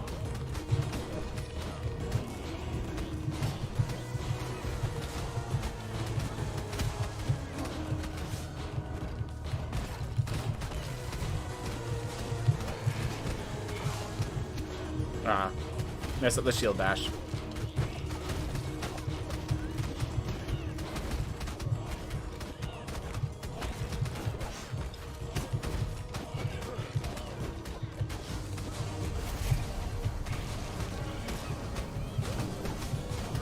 Alright, well I've yet to hear any complaints to the suggestion of my...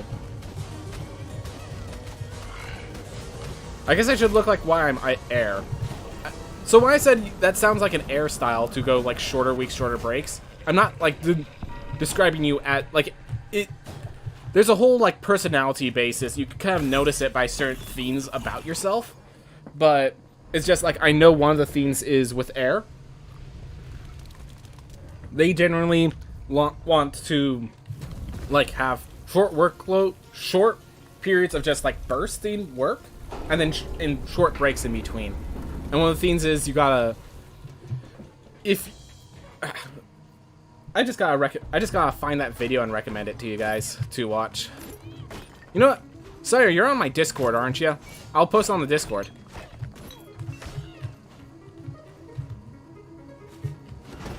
Oof.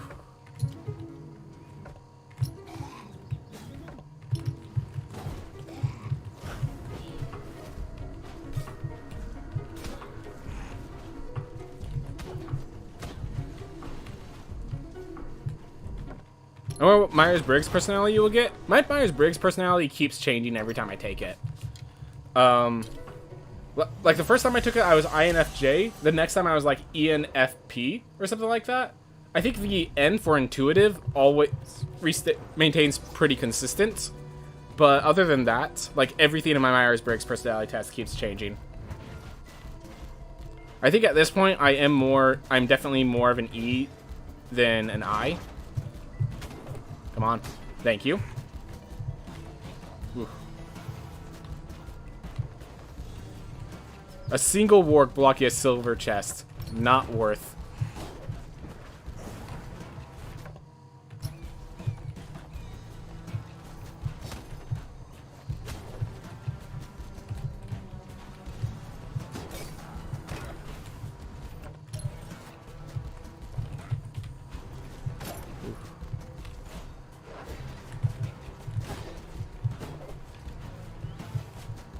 ENFP, something like that. Yeah, that's what I remember the last time I took it.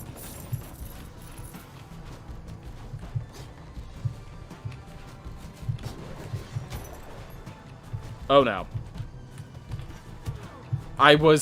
So I moved in, basically ready to shield because they were there, and it literally moved away at the second I got there because it wants to kill me and is smarter than we think. Oh my gosh. The monstrous wargs. Extroverted, intuitive feeling and perceiving. That's literally the opposite result to mine is why I specify. That's great. That's great. Aw.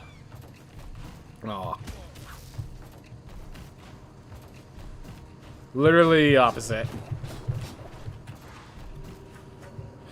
I'd say opposites attract, but every single theme that, like, looks into that stuff basically finds the opposite. It's true.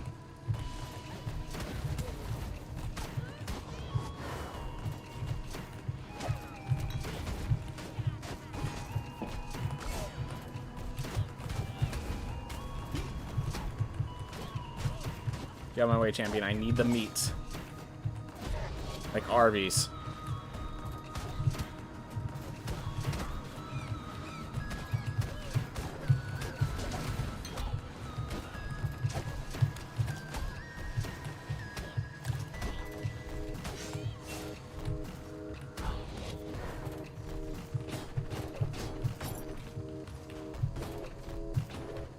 Instead, I'm introverted. Oh, gosh. Need to focus on my run a little bit. Yeah. So you're introverted, sensing, thinking, and judging. And you did notice that your best friend since you were 8 was also an ENFP. So that's still pretty cool. Yeah, that's good to hear. Yeah, no. Obviously, personality types does not decide friendships. Like, it just decides how you act, generally. Or just general ideas of how you would act. Alright, so we know where one of them is. You know what? I want that silver chest. I want to get a sword. Alright, jump really fast. Use the iframes. Whew. Let's use the Antitherica because we might actually live through this. And Antitherica is actually a good item. You know, if I don't die instantly.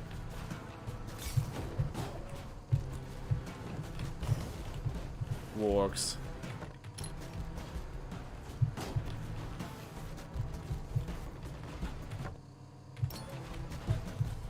Alright. Whew.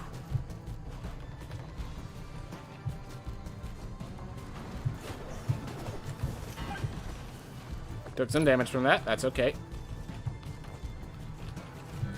I believe the other one is really far away, so we're just going to assume that it's right below us.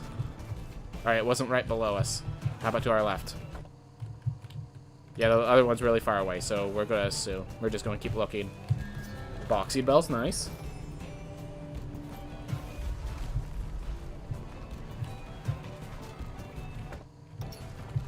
That's an easy silver chest. Did not see that guy in the corner. Never mind.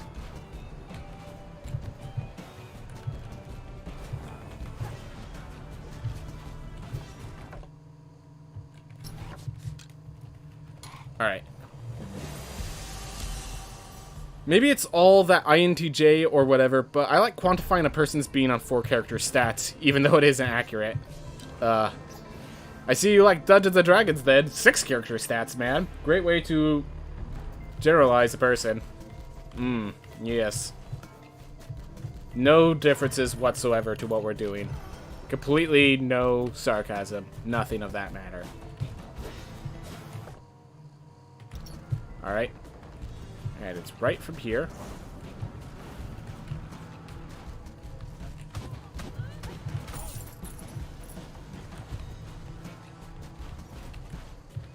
There we are. Whew. 6? Even more! Hooray! Alright. That being said, those 6 stats don't really go into personality. They go into other things.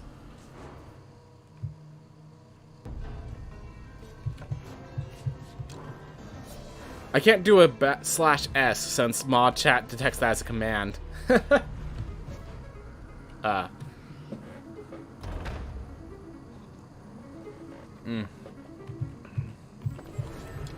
Alright, to the Singing Study we go. With this Antitherica, with this bell, with these flowers.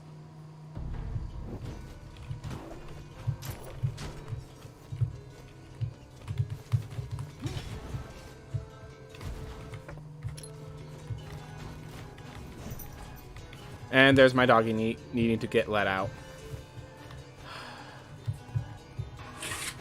Give me a sec, girl. Alright, we're just gonna do that here.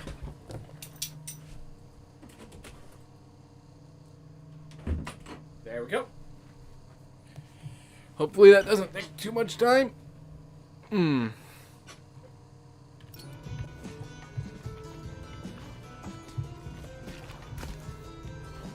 Murmur, that's nice. Gone heads, that's nice. Alright, gone heads. Get ready for an ass kicking. I can't believe I said that word out loud. I just... Alright. Get the KOs on. Easy to tell which one I'm targeting because it's the only one with KOs. Stacking on them.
Oof.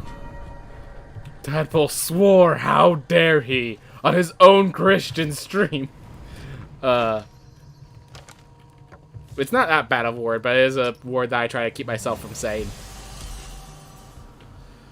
So was KO just added in Drifting Worlds? Yes, it is. So KO is as long as you keep hitting them and not stopping, you will build up charges, which I think every charge increases your damage by 3%. So it maxes out at a plus 60% damage output, especially against bosses who are very immobile. So yeah, very good against bosses. It's the special mechanic of the brawler, and the boxing bell allows you to get it as any character.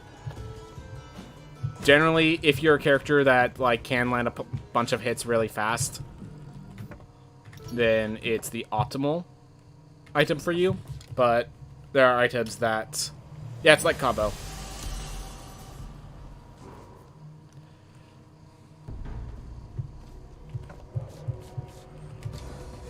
Twitch clip, prickly happy alpaca Pete 0. I'll have to watch that later then. Ooh.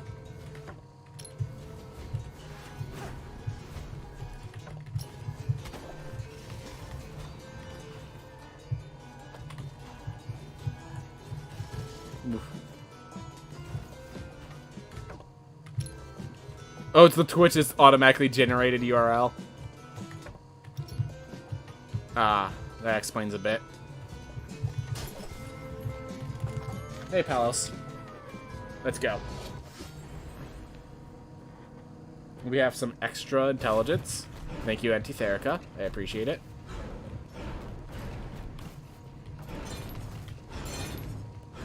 Ooh. You really thought... Listen. When I see the Twitch randomly generated title, I'm looking at the ITTIEGENHS8M3WP. You know, I'm looking at that. But before that was actual words connected together. It could have actually meant something I just didn't understand. Okay? A lot of people...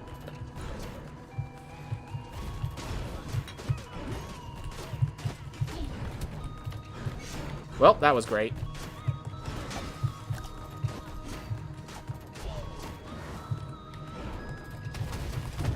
Oh, and I have it on cooldown. Well, let's try not to kill ourselves, then. Well, we're doing very bad at this job that I made for myself. My god. I'm not sure if this can get much worse. I'm sure it can. I'm certain. Yes, I could die. That's a perfect example of how this could get worse.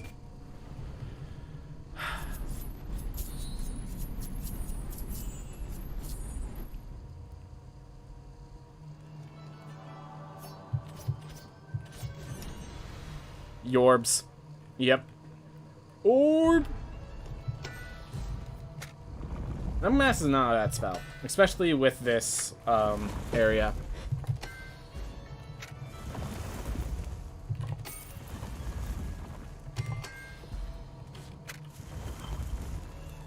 I think I still go strength though, because I need to get the 6 strength for my routing. I'm gonna check. I got a leather weapon. Okay, that deals with the last of the strength. That's awesome.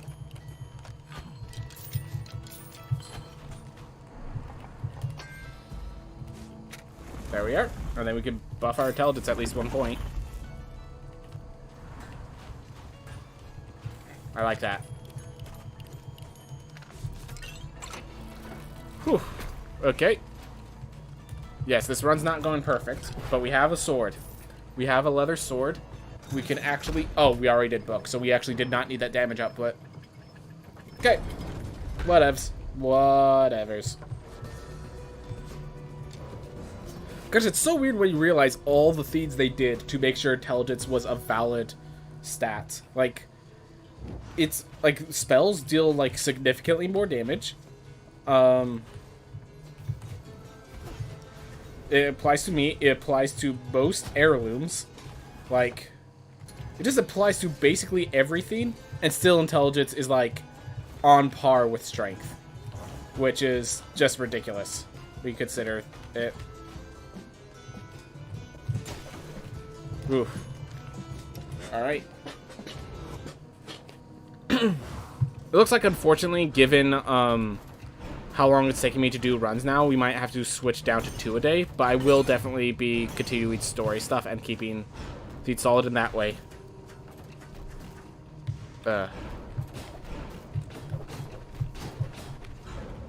Alright.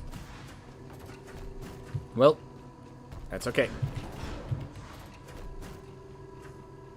Is this the character to slay Enoch Nama? Considering. Now this is the character to go up the Sun Tower. If he still wishes to slay Nama afterwards... Actually, no. He'll... Actually, yeah. Yeah. I'm in conflict with my inner monologue, as you can tell.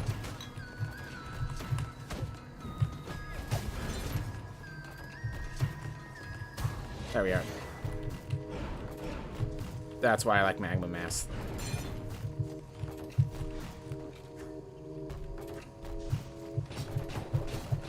I have decided, because I have taken book, and I can no longer heal between the 3 bosses. I will be slaying Nama with this character. It has been decided, therefore it will happen. They might die first, but I have decided, so that is the route you plan.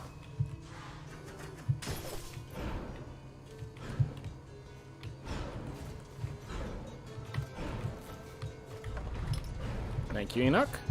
Let me go kill Murmur, and then I'll go face Nama.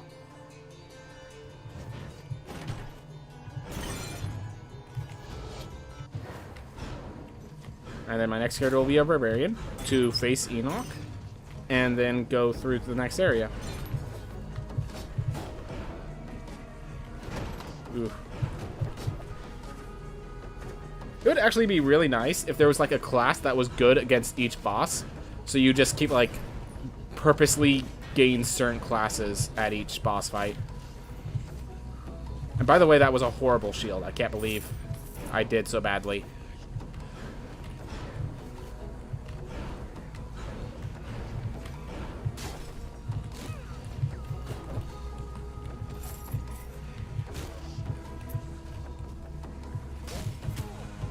I thought... Darn thorns. I thought I got them all.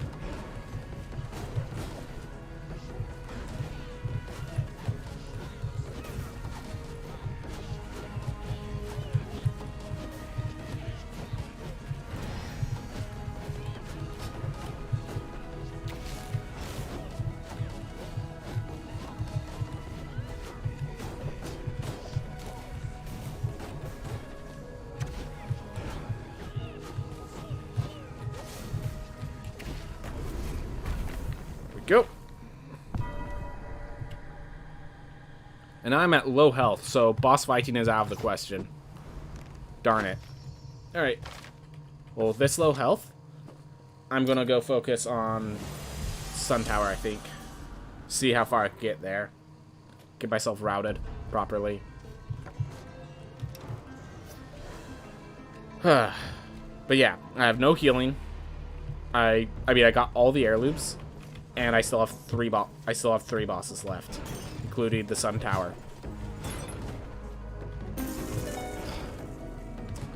All right, that's okay. That's okay.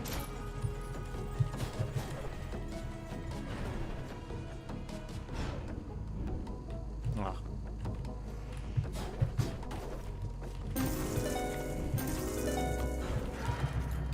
Go.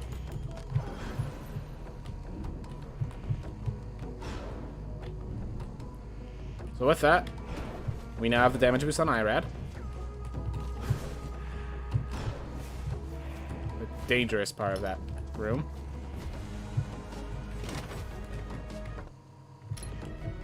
Nope. Thank you for going that way, sir.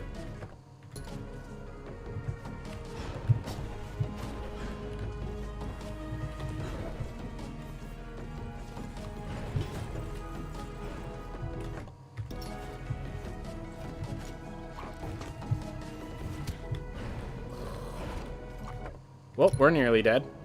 But we're not dead yet. Nearly, though.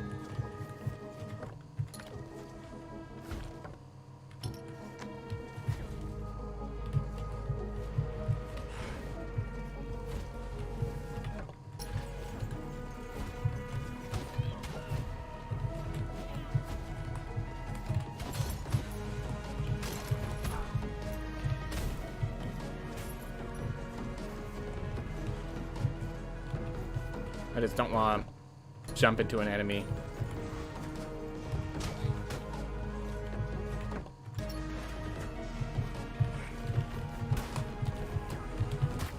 I'm like, Sun Tower has no new heirlooms. It does not. It does not. It is sad, and it does not. Alright, Barbarian. Darn it, it has Spelunker. So that's just flat, reduced health. Just no health for you. That's okay, they could still do damage to Enoch before dying. We have some good routing for Sun Tower now, though. Good to have that routing for Sun Tower. Alright. So let's see, he will survive 2 hits? Yep, 2 hits. And if it wasn't for the Spelunker, it would survive another one, but we will manage without that additional hit.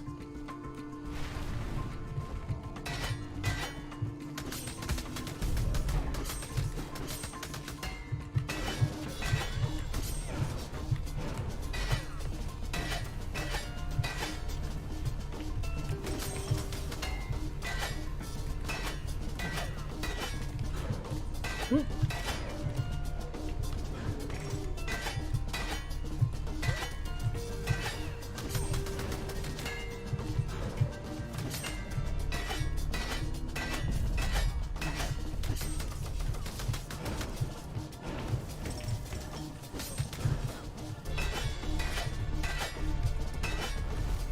Awesome.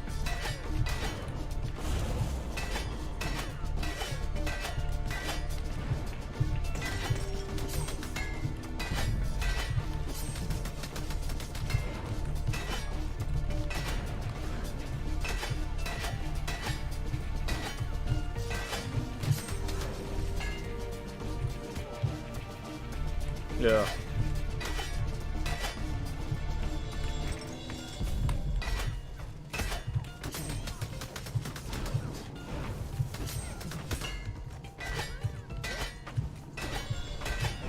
Alright, here comes my shout.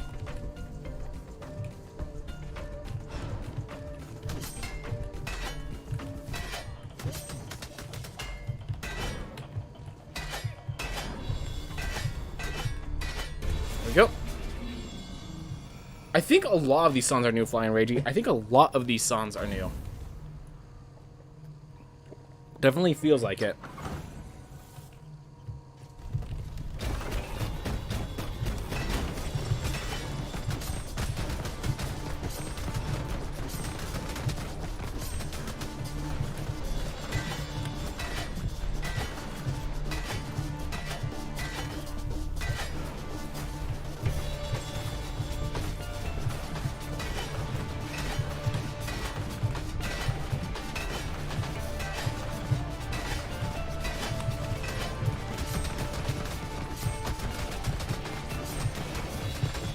Oh, I used my jump. Gotta be careful.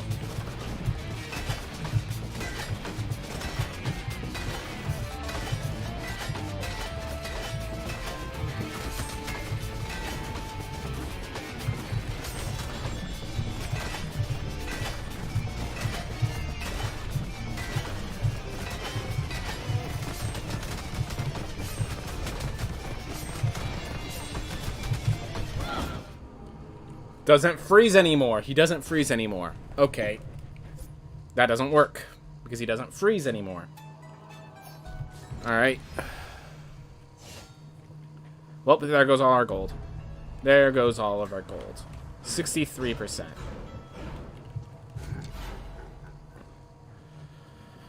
Oh well. It's okay. By the way, Flame Rage, I noticed you have quite a few, at the very least, one notable emotes from Drake and Josh. I see you're a man of culture, is what I'm saying. Just want to note it.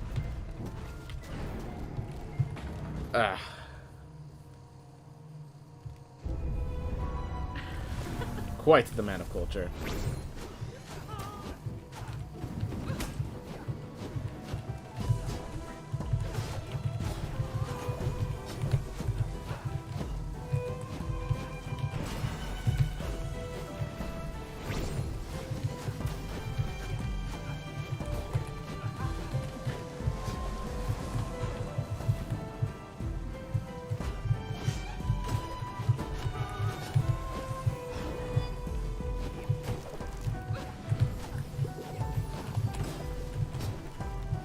Nice little rainbow effects.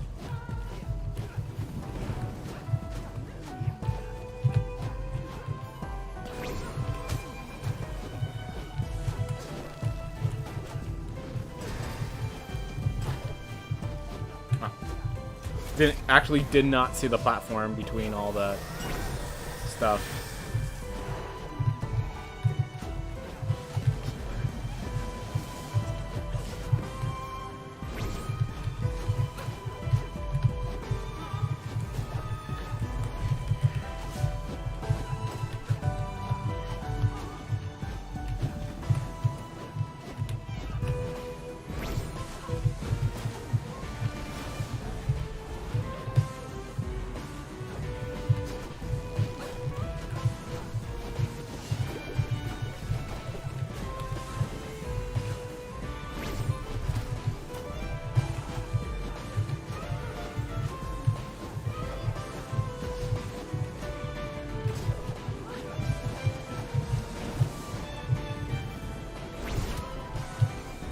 It came on while I was charging up my attack. I don't like that. I don't appreciate it. Alright, and we're also killing Enoch here because we want to get gold while we still can.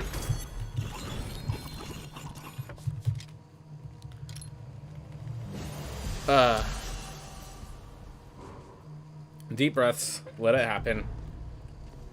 We're not doing optimally, but we're doing successfully. And that has to be good enough for us.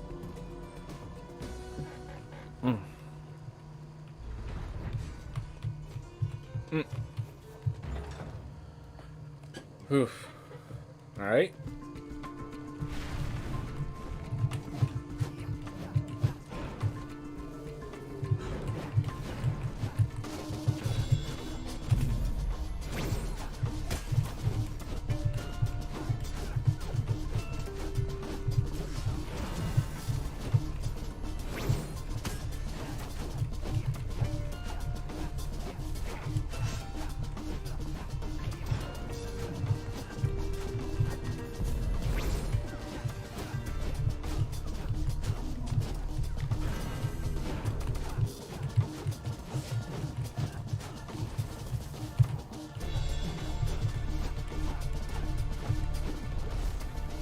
Go.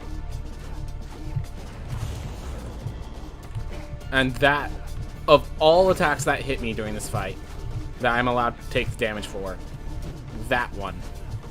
The one that you see coming from 5 miles away. Lore-wise, that you have all the time you need to react to. And I just get arrogance and take it. Yeah, this is where I expect to take the damage.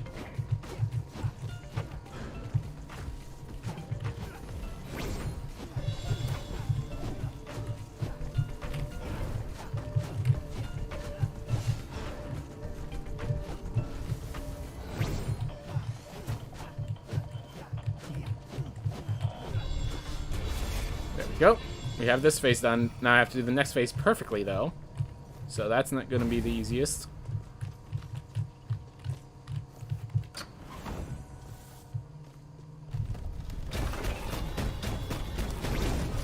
Ah, mistimed.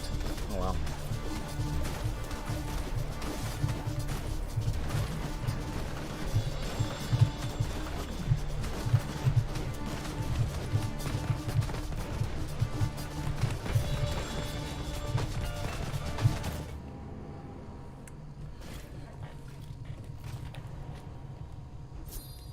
I was planning to come out from behind, and he stopped. Only one playable. Gotta get the money while I can still get the money. I think I'm out of money, by the way. I can no longer get money. I am getting like 300 gold from Enoch, and that's going to be the last of my money before this run wraps up. Ugh. And after that, we still have to explore the Sun Tower, because Sun Tower being Sun Tower. We did it! We became broke! I'm not sure that's a victory. I'm pretty sure becoming broke is not the goal. But glad you could find victory in such matters.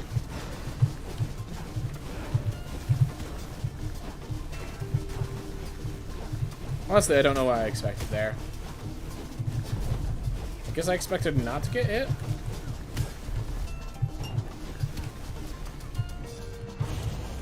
Yeah, some of these hits I just do not accept. And it just seems to be like I'm avoiding all the tough stuff and then dying to the easy stuff. Oh, my... Why did my... I did... Alright, no more money.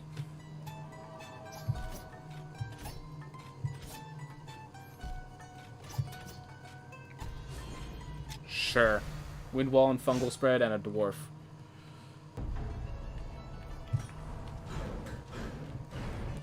So this seems like a character that could go through the Sun Tower, because he has a defensive mechanism and is tiny. The combination of them hopefully is enough for a Sun Tower. Gosh, this has not been good. I've not been enjoying the end of this run here.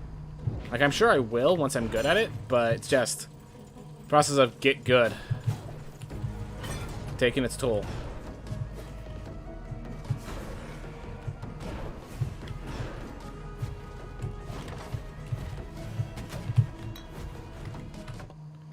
Right, gotta go this way.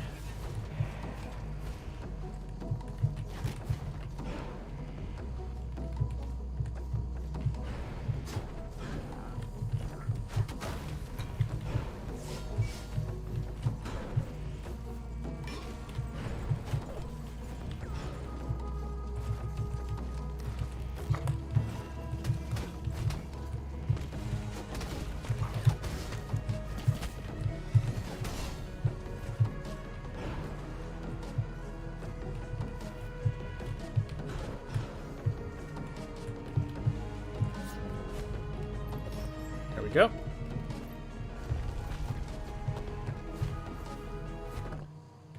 Right, I went here because it was safer. Then we just... Oh, then I remember this guy causing a lot of pain and hassle. And then, like, the very next room, there was enough enemies. I just died to projectiles.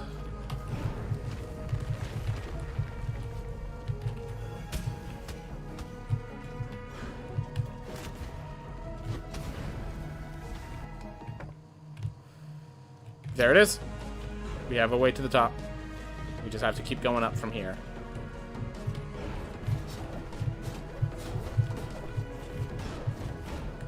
And yes, that will run me straight into those clouds. That's what I hate.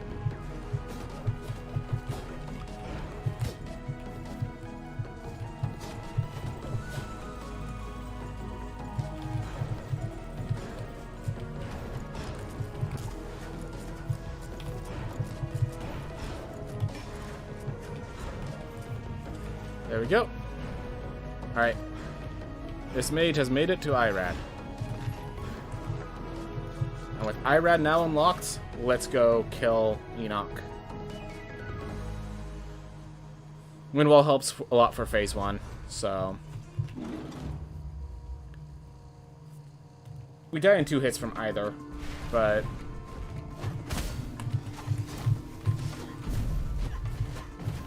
Quite a bit more spread out that time.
Whew.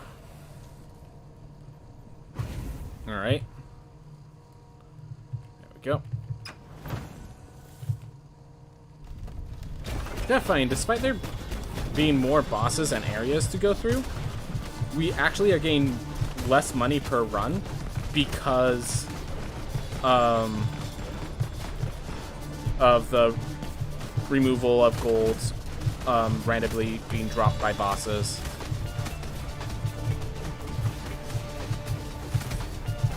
And just like how important that is against Gauntheads and Nama or Murmur.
Whew.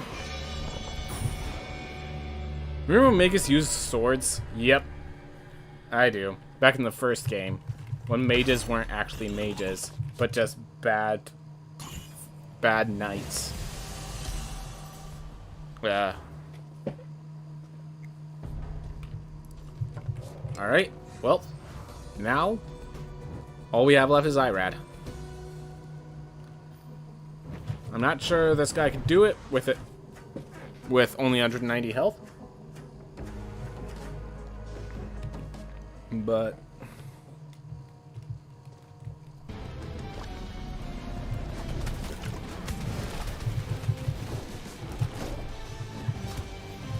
oh my god.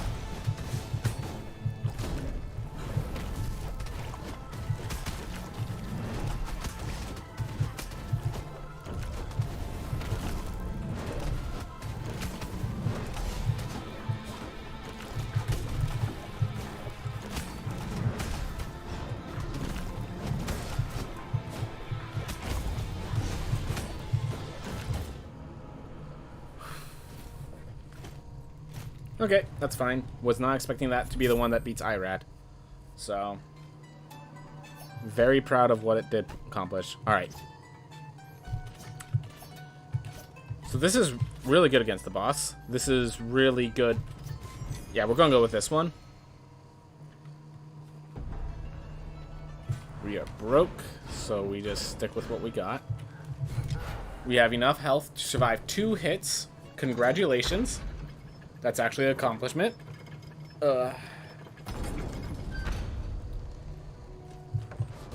Let's go get our eyes ripped out by Irad. Huh. I think in game time we might still be able to keep it sub 1 hour, which would be nice. To keep everything sub 1 hour in this much harder version.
Oh, a lot of kicks asked for. I accept.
Aw, thought it was still a little bit more length on that platform. Didn't realize I was falling off the edge. Hypercoagulation. Alright, there we are. Hypercoagulation is like Hero Complex, except on steroids. Very hard to die with hypercoagulation. I say just before I die with hypercoagulation.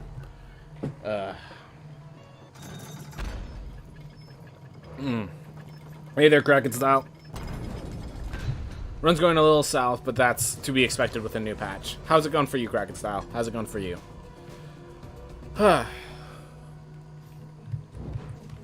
to learn this boss. Good to get more experience with it. It's going well. Good to hear. Good to hear, Kraken Style. Good to hear. Alright.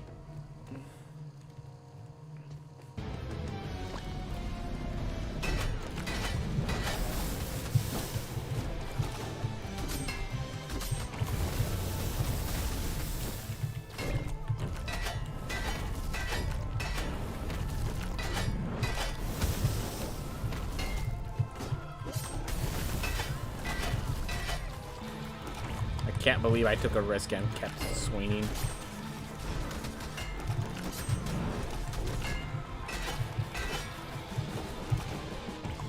I mean, it's been paying off. It's just needlessly risky.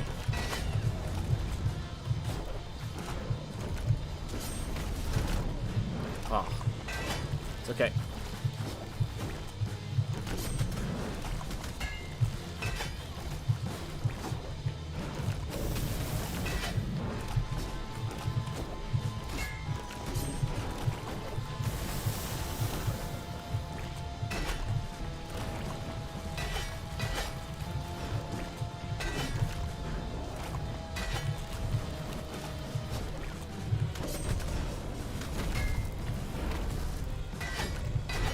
Don't play around with that one.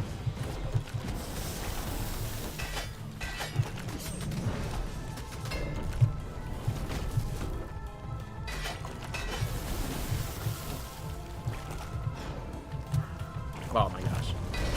It's okay, we have hypercoagulation. Our health is not limitless, but pretty high.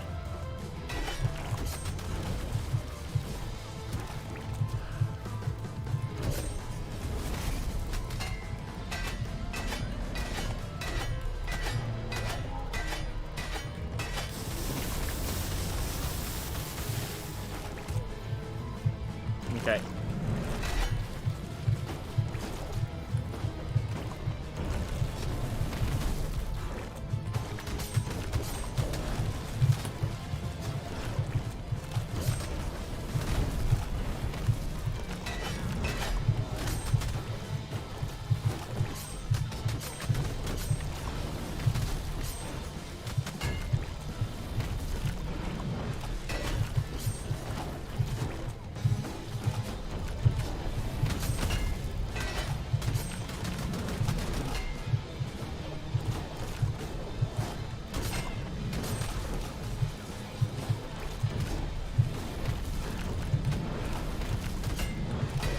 Ah, I thought I jumped and then started to spin. Oh well.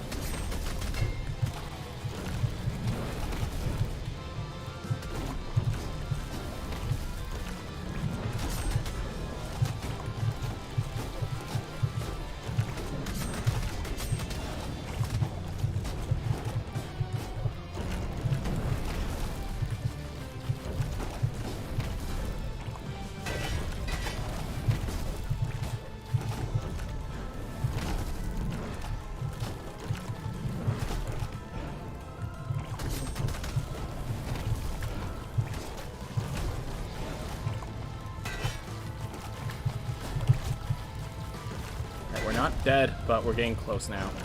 Gotta be a bit more careful. I haven't shouted yet. Alright, time to shout then.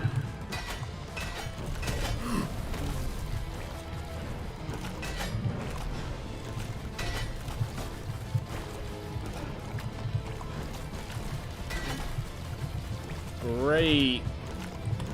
Just do the exact worst possible theme the moment I spend my shout. Sounds great. I'm glad they don't go easy on us. Made a mistake there. Had to use the shout to keep myself, to make up for it, basically.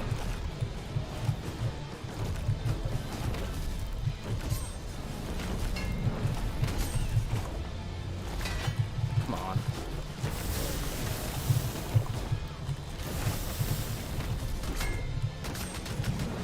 So close to death. Oh.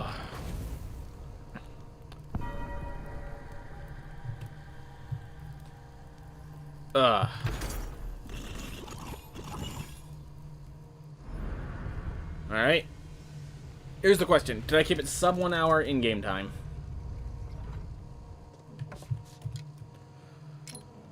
Huh. No, but not by much. Oof.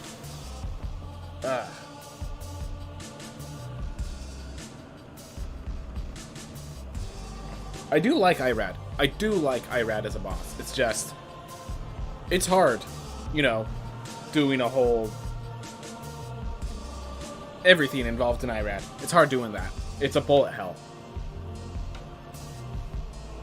How many more biomes are left for them to develop? 1 or 2, depending on what or how far they want to go. There's definitely room for more, but 1 or 2 guaranteed. There's the Fish on Dry Lake, and there might be the Namburu Deep Mines beneath the Fish on Dry Lake. I'm not sure if that's an entire biome or just what, but we know that much. Alright. Well, I've been streaming this for 2 hours now. So, it's time for me to close this one up. And we will be heading to Magic the Gathering in just a bit. But before we go into Magic the Gathering, I am going to get something to drink. And I'm going to take care of myself. If you guys are just here for the speedruns, that's perfectly fine. Thank you so much for watching. I hope you have a wonderful day. If you're here, if you're willing to stay, I'm going to be doing some drafts for Magic the Gathering Strixhaven. I've been looking forward to this. I wanted to do it like a month ago, but I kept being delayed. So, I'm going to do that now. And I will be back in about 5 minutes. See you guys later.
Seems that everyone stayed. Awesome. Well, let me do the movements. I have a notification. Oh, just an achievement thing. Don't really care about that. Strixhaven. Left.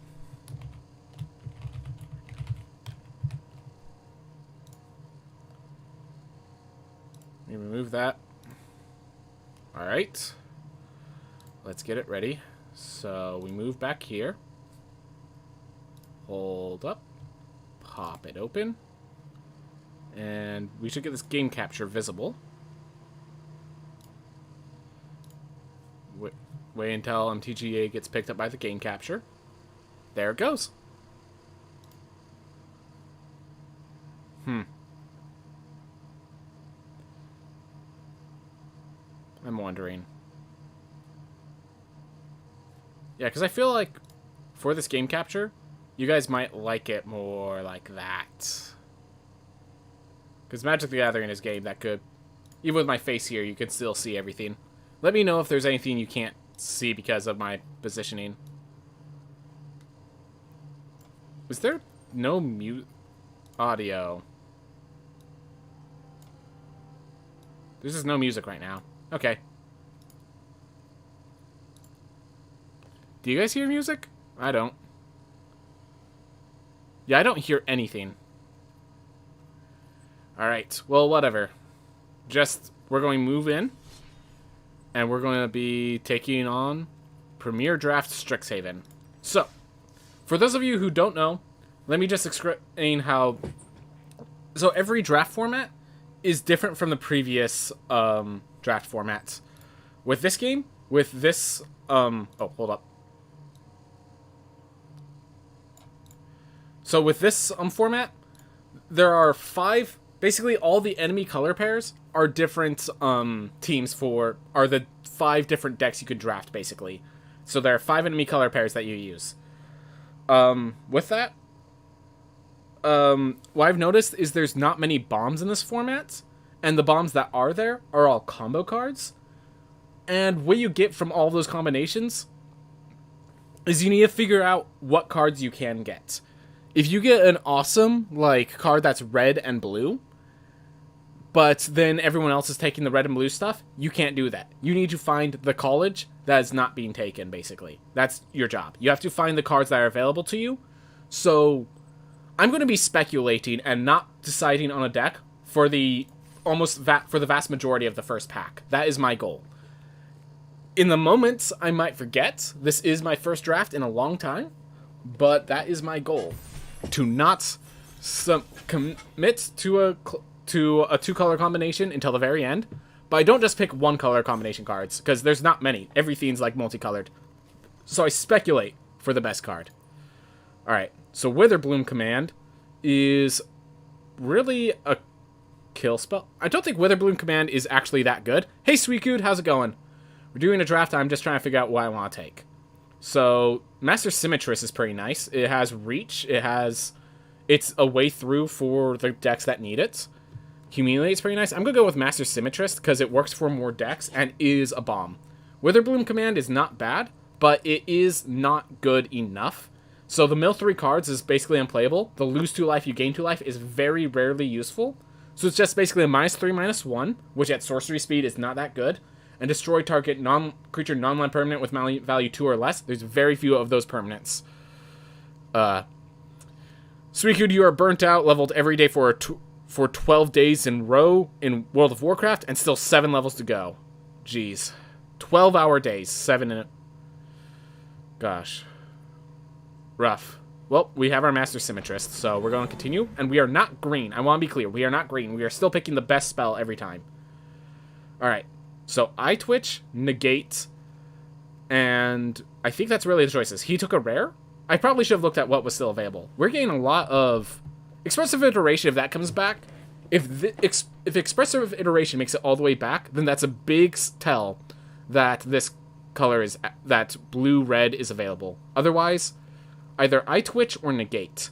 So, Learn will help me with these lesson cards to basically get additional cards. And... non-creature spell is basically what this game is all around right now. This draft format is all about spells, and instants, and sorceries. So I think I'm going to grab the negate. Again, I'm speculating. I'm not just saying I'm blue-green, but I am speculating to say I'm happy if I am blue-green. And in that form of speculation, I am taking the return pass color here. So even though neither of my colors synergize with it, this is a very powerful card. It returns another, like, technically 2 return pass colors together could keep returning themselves and give you a big destructive force. Fortifying Draught's not bad at all, but as I said, I don't want to commit to Quandrix just yet. Or do I? No, we don't commit. We don't commit. We look for our lane. Like right here, look. We have good black and whites. So Silver Quill Plaguemage, choice of Flying and Lifelink, that's pretty good. Inkling Summoning is a great lesson. Spectre of the Fens is a win condition. Shadeweed Laureate. If you could get the Shadeweed Laureate deck, you're powerful. It's just, can you get the Shadeweed Laureate deck? I'm going to keep speculating. I'm going to keep speculating for the Shadeweed Laureate deck. So this card is basically black-white flyers is the theme. Whew. So we're going to speculate on the Shadeweed Laureate. And so if that ends up being available, that's ours. Alright. Cody Vociferous Codex. Unfortunately, everything's a creature that we have, so I can't really go with the and the Cody deck is really hard, because you can't cast permanent spells, as it says. So, Leyline Invocation is nice. It does, in fact, look like Quandrix was the correct route. I'm still happy I took the Return Pass call on Shadeweed Laureate, just in case. But it looks like the blue-green is going to be our colors, and Team Pennant really helps with that. And if it doesn't, then, hey, guess what? We got Team Pennant. Team Pennant's not a bad card. Yep, and for that green-blue deck, Leyline Invocation is perfect. Just a big old body. It creates a 6/6 at worst. Alright. Divine Gambit's not bad, but as I said, I think we are looking at what's available, and it looks like the colors have been taken. At the very least, we're green. Whether we're also blue is within question. Whether we're blue or black is within question. But that means we are not using either of these. Let's grab the Team Pennant.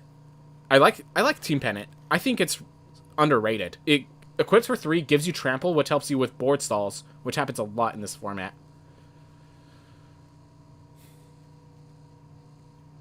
Oof. I don't think any of these are really playable. As always, green. Hey, look, I tried to try other decks. It was just what was available, okay, Suicune?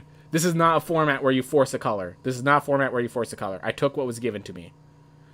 I'm going to take the Crushing Disappointment in case we end up black, so I could have card draw. But yeah, Team Pennant, Master Symmetrist. This is 3 ways to give big old Leyline Invocations trample, which does work for our decks. Alright, big old Fractal Summoning, great lesson to take.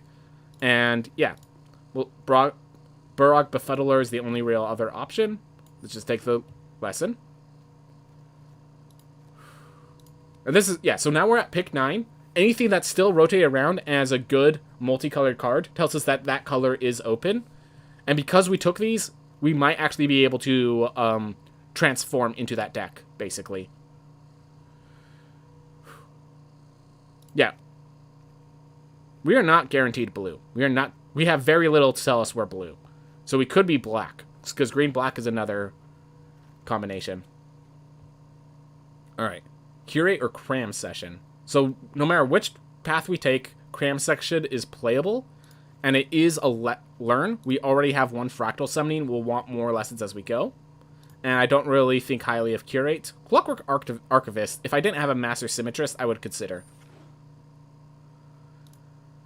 Alright, looks like I don't blame him. He's thinking through. These are tough packs. Yeah, I think we're definitely green at this point. The Team Pennant. The thing that's cool is that the Team Pennants can be thrown into other decks. The Team Pennants can be thrown in a black-white deck just to make my little guys a little bigger. Alright, Golden Ratio came all the way around. Which, as I was saying, shows that green-blue is available. There's also black, red, white. Between the two, I will say Golden Ratio is not the best, but I think it is notably better than Thrilling Discovery. That being said, looks like red was open. Yeah, red was open in some way or another. but we're not red. Golden Ratio might be pulled because just it's really hard to get working. Because you need at least you need a minimum of 2 creatures to draw 2 cards. And if they have to be 2 very precise creatures. If this was 2 mana, I could see this card. But at 3 mana, this is just a bad divination. It's a divination that has a lot of prerequisites. And it's like, oh, but if you get even further in those prerequisites, you draw even more cards. Well, if I even further those prerequisites, I've won the game.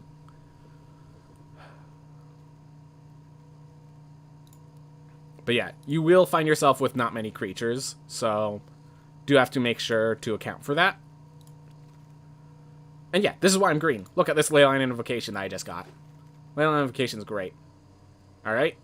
Throwing Discovery or Dragon's Approach. Yeah, we'll just sideboard that. Just so I could get that in my pool of cards. Alright. Dean of Perfection. I don't think I think we are committed to our colors now. 10 the Pest is not bad at all, but I think we're committed to our colors, and we just got offered a Leyline Invocation, a third Leyline Invocation, and a Field Trip. So it's the question of which I want. We have a Fractal Summoning already, so the Field Trip does have a lesson to grab. And then, yeah, Vortex Winner is a win condition. Leyline Invocation, still, as I said, good. This could ramp us to our Leyline Invocations. Yeah, and last time a Leyline Invocation made it all the way around the table, so I'll just trust that does it again. Alright, Quandrix Apprentice. Beautiful 2-drop. Gets us more lands. Beautiful. And look, we have another Leyline and a Quandrix Camet's coming around next time. I like this.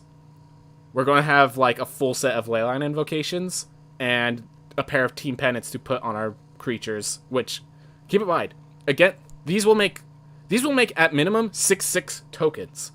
They only cost 2 mana, 1 to play, 1 to equip, to make them now 7/7s with Vigilance and Trample. Alright. Manifestation Sage.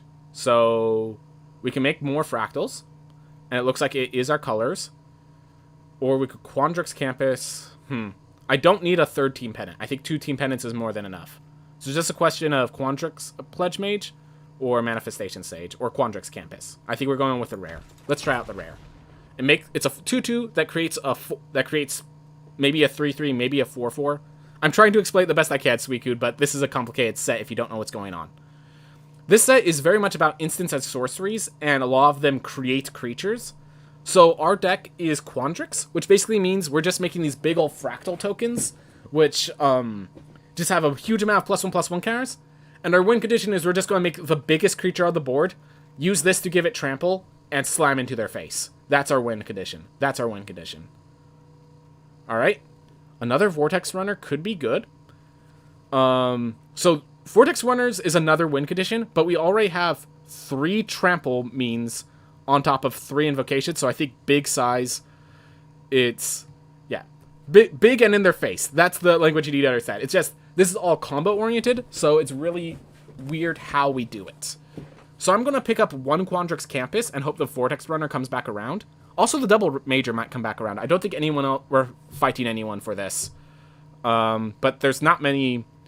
There's only, like, Master Symmetrist for this to copy. So I'm going to grab Quandrix Campus. The additional Scry is going to be very powerful in the late game.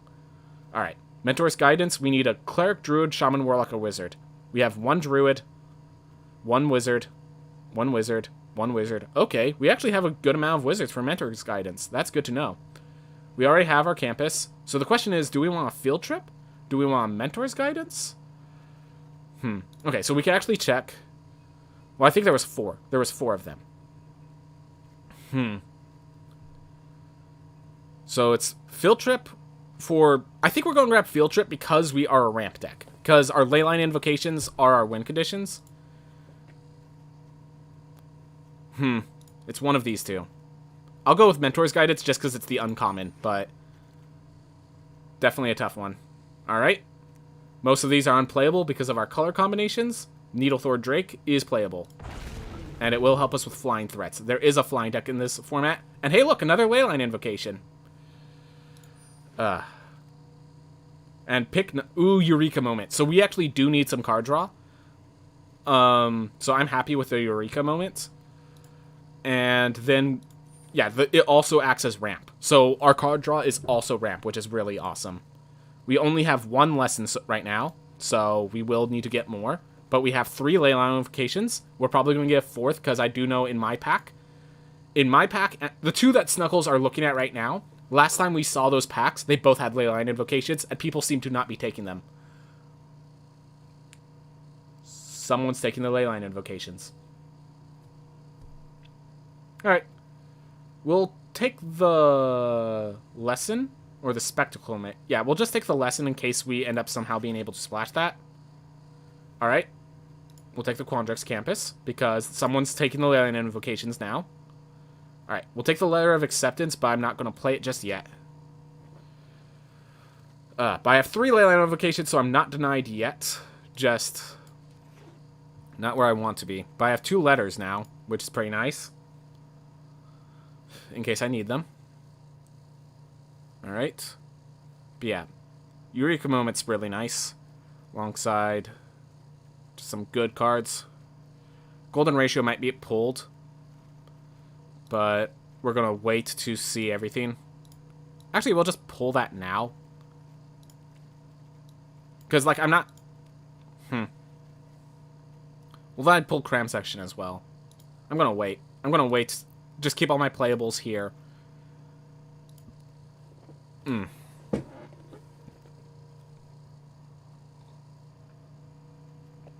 going to put this over here in case we can get black. Because splashing black is much more of a possibility, and Spectre of the Fens is a late game win condition. Campus Guide helps with that splash. Yeah, I'm just picking the splash cards when I can't pick a card, you know. I will be noting a kind of worry. Hey, Mindful Line. I am noting a sort of worry. I only have like 16 playables right now. And another Manifestation Sage. Okay, let's go with that. Let's keep going. We can do this. Alright. Pop Quiz. Yep. Pop Quiz or Serpentine Curve. We have 11 non-creatures, so Serpentine Curve is not a bad card. So it's Pop Quiz or Serpentine Curve, so either card draw that also helps us learn. We only have 1 lesson, and we already have 2 learn cards. So I'm actually going to go with Serpentine Curve here and grab Pop Quiz another day. And look at our curve. Yeah, we're good on all the like lineups. And we need more playables over the other effects. So, okay. So, Kelpie Guide and Wormhole Serpent. 2 really good cards for our deck. So this one could basically say, oh, we have this big 10-10 Leyline Invocation. Let's make it unblockable. That's going to end the game. The other one is a good control element and a good ramp element. And it, like, fits for our deck. I think because we have 0 5-drops, we're going to pick the Wormhole Serpent between the 2. Alright. Creative Outburst. Unfortunately, the double red might be a little tough to do. Curate. How does Reflective Golem? Okay. So, I need to spell that targets it. Which doesn't exist. Not in my deck, at least. Alright. Some good cards. But I'm going to pick the Curate. Just help us get through our deck. Make sure we have all the playables. Another Fractal Summoning. Let's see how our 2-drops are looking. 1, 2, 3, 4. So this format isn't too worried about 2-drops, but it's just, do I want an Arcane Subtraction, or do I want actual lessons to grab? I think I want actual lessons to grab. It's tough, though. This will slow them down. This will slow them down. Yeah, I'm just... It's not an easy decision. And we actually got kind of rewarded, because this is a much better lesson. This is a much better lesson. Or do I want the Warlock? Let's see. Mentor's Guidance, Warlock can be used. So it's either Elemental Summoning for better lesson. Yeah. Let's sideboard that. Whirlwind Denial, I think I like. Yeah, let's add a Whirlwind Denial to our deck. We do need a certain amount of non-lands. This, well, it's 24 out of 40 cards, which is what you want. 2 of them are already lands, so we actually only have 22 cards. And we want at least 23 playables. Alright. Yeah, I know. Oh, you're explaining to Suiku what lessons. Thank you. Thank you very much, Mindful Eyed. Thank you very much. Alright, do I want another Leyline Invocation, or do I want to try to splash for Rutha? I would have Pillar Drop. Yeah, no, I don't think the splash is worth. And the Leyline Invocation is our win condition. It will be our 4th Leyline Invocation, and basically, victory is ours once we get to 6 mana. It is kind of top heavy. I'm not going to deny we have a top heavy deck. Ooh. Let's just put that start there. Tangle Trap might be good, but I think we have enough answers to flyers right now. Introduction to Prophecy. Again, a lesson that we could pick up when we need to. And, yeah, so there are some lessons, like Introduction to Prophecy, that are monocolored, so no matter what deck. Yeah. Oof. I think I have more than enough layers of acceptance. I need... Yeah, I'm just picking cards that I want to have in my... No, I'll just put... Field Research, in case I ever do splash that red. Intro to Annihilation, yeah, it's... Teach by Example is actually playable if I really want to. And another Pillar Drop Warden. Alright. So I'm going to look at my red, because I did have a good amount of red. But not good enough. I have zero knowledge about Magic. That's perfectly okay. I'm going to try to explain it the best I can. But also, this is a complicated set. Alright, so we have 2 Manifestation Stages, 4 Leyline Invocations. So that's some good, heavy endgame. So I have some good, big bodies to just smash people's heads in. So that's good. So for my late game. For my early game, I have 2 Death Touchers to just hold the line, prevent them, plus a ramp creature. Quandrix Surprise is great. I'm just going to hover over this for a bit. So whenever I cast an instant or sorcery, I reveal a land card, I can look at the top 3, and if there's a land in there, it goes to my hand. So it basically just gets me all the lands I need. Yeah, then I have another land drop here in Eureka Moment, another land drop in Field Trip. Then I have some good stops with Whirlwind Denial and Negate. Mentor's Guided to help me draw cards, Eureka Moment to help me draw cards.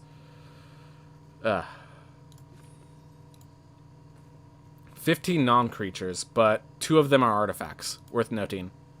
So there are 13 non-creatures for these. Was there any card that I could have played that I didn't?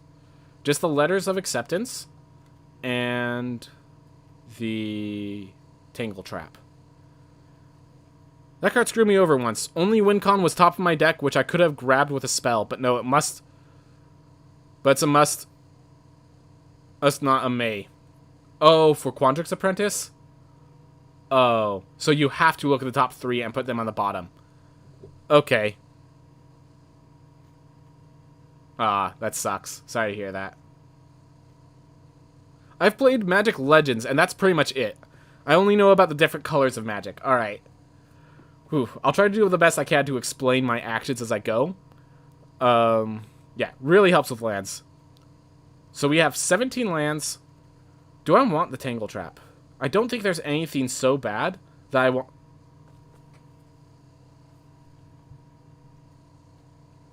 And as I'm saying it, I'm wondering if I want to rip out the Golden Ratio for a Tangle Trap.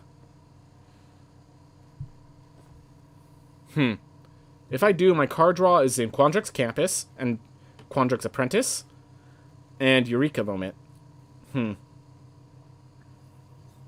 and Mentor's Guidance. Alright, so we have enough card draw, I think. I'm going to go with that. I just don't trust that card. Alright. Here's our deck. Just Quandrix Invocation. The artifacts I can think of aren't that strong. Well, there are some artifacts like Poet's Quill and Team Pennant. So there's not many artifacts in this format. But the few artifacts there are like rares that are really good. Yeah, only one rare being Poet's Quill. But the other thing is it kills flyers. How do I deal with flyers? I have a Needle Thordrake and a Master Symmetrist. I have 3 cards total that can do anything about flyers. So that's why I wanted just another flying option.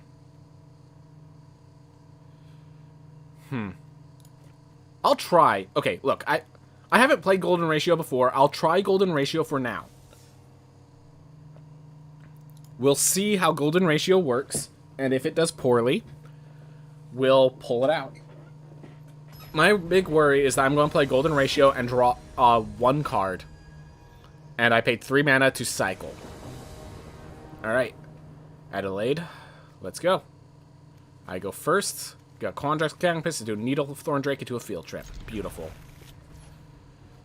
Whew. By the way, cards are for in-game currency, or do you have to buy with real money? There's both. I only use in-game currency. I do not spend money on this game. And this game is really tempting. If you cannot control your wallet, do not get this game. I'm sorry. I cannot recommend this game if you cannot control your wallet.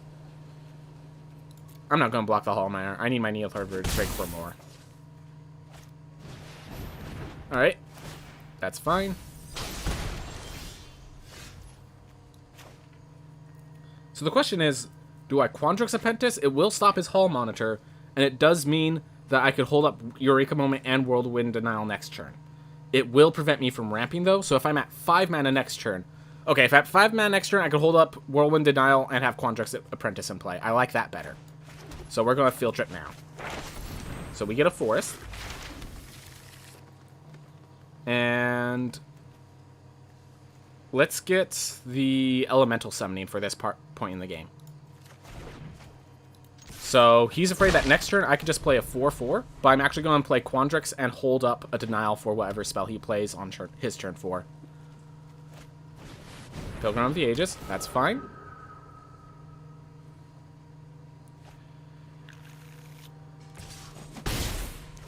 I think that's what mostly do in this deck. But you already had a play on 5. Well, this... basically, I needed the ramp. And so this will... I do actually... So, do I want to hold the Denial now? And then next... Okay, so if I hold the Denial now... Yeah, there's a certain point where Whirlwind Denial doesn't counter everything it needs to counter. And this will also allow him to play a combat trick and get himself blown out due to the Whirlwind Denial. The only way this fails is if he spends the mana to trigger his Hall Monitor, which means he's not developing anything.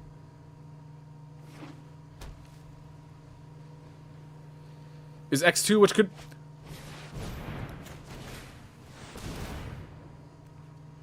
Leyline Summoning is X -2, which could be more mana efficient with a play on 6 mana.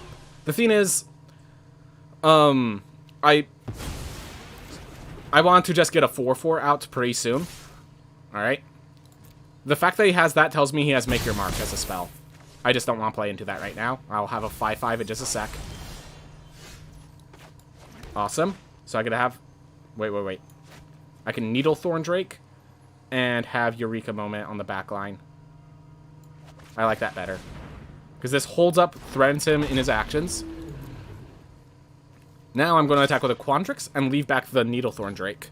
Because I don't want to trade out this Quandrix Apprentice just yet.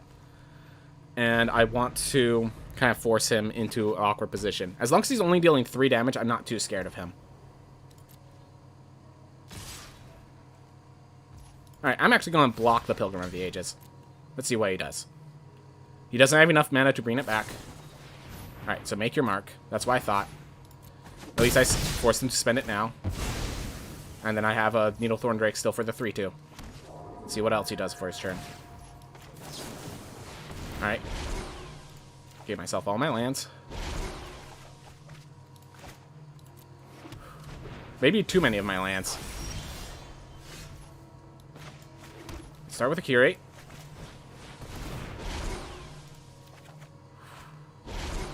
Alright, perfect. That's going to be 4. 1, 2, 3, 4, 5, 6. So we want the Leyline Invocation this turn. The question is, do I want the Manifestation stage still in the deck? No, I think we're getting to a point where there's not enough cards in my deck. There we are.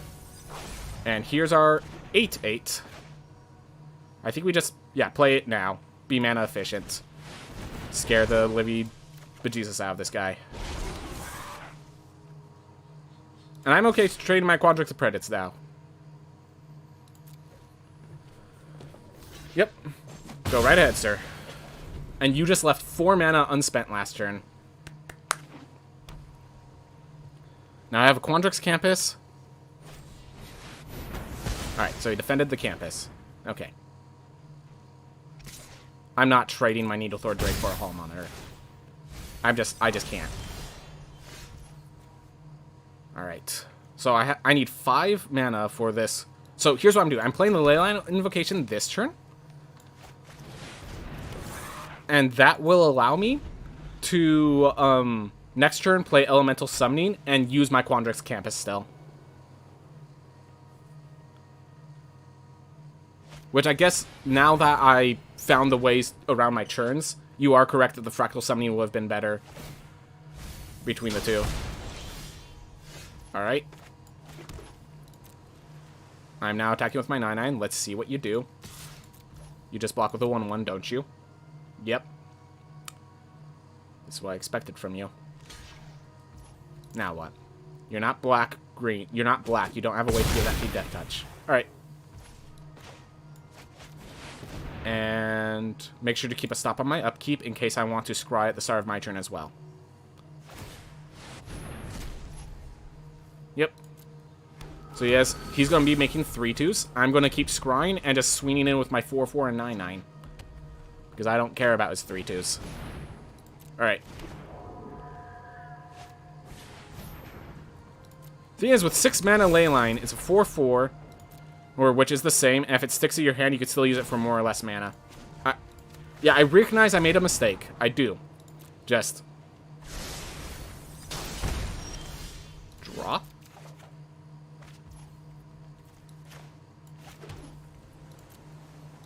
Go and attack with both. And now I just need to keep pressing board. And he's going to take 9 damage. Okay. Does he have a way to get a guy through my Needlethorn Drake? Is that his plan? To just win the game here? Like, I'd see no other reason you'd make that move. Because I am low on... I'm going low on health. But I'm not letting him, like, solve this board state. He has Grinning Ingus in play. Congratulations. He can activate the ability only as a sorcery, so can't really solve the issues in front of him.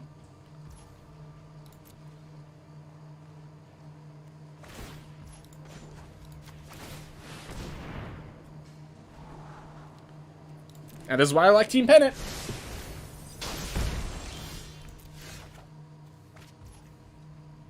Main phase.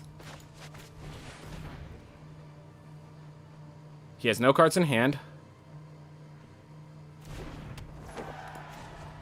Equip creature token. Let's get ourselves a 12/12 Vigilance Trampler to go alongside all of our damage output. So he has to block this. So he has to block these two if I attack with them.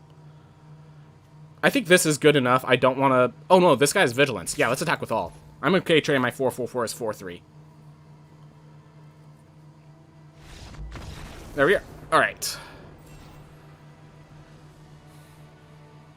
The thing is, with 6 mana Leyline... Alright, so we got that. Felt more flexible overall when you already knew that you wanted to do with 5 mana. I'm just trying to explain my thoughts, not wanting to feel bad. Then, what card... Why is that card in red-white? It was lethal with all. I just was trying to be safe. Thank you. I gotta keep track of the lethals. So why is that card in red-white? If you're talking about the...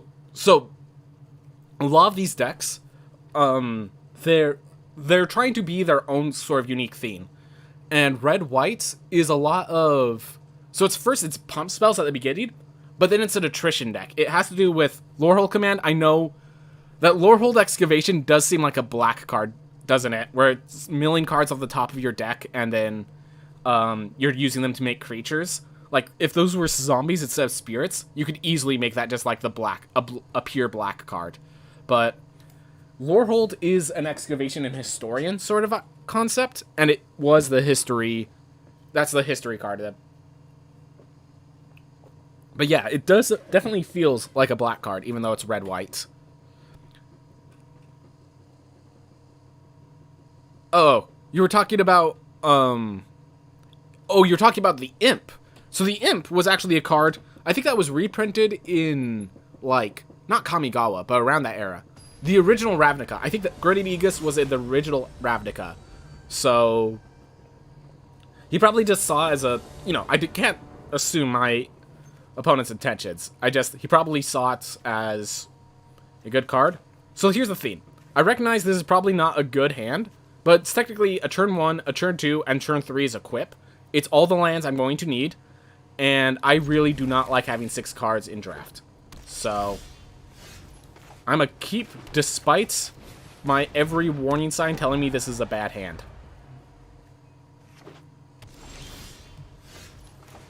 But yeah, now we have a Flying Death Touch Trample Vigilance. Alright. I think we're going to negate next turn. I wanna do this. I'll negate next turn. Negate is always good. This is not.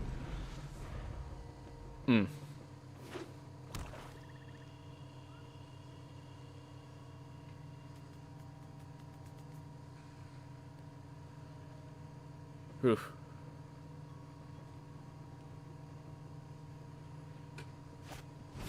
Okay. Couldn't negate that anyways. Not gonna block this time.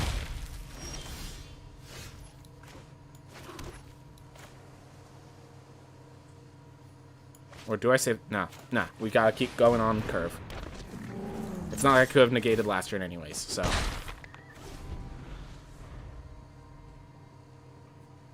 If he attacks with both, then he's telling me he has some...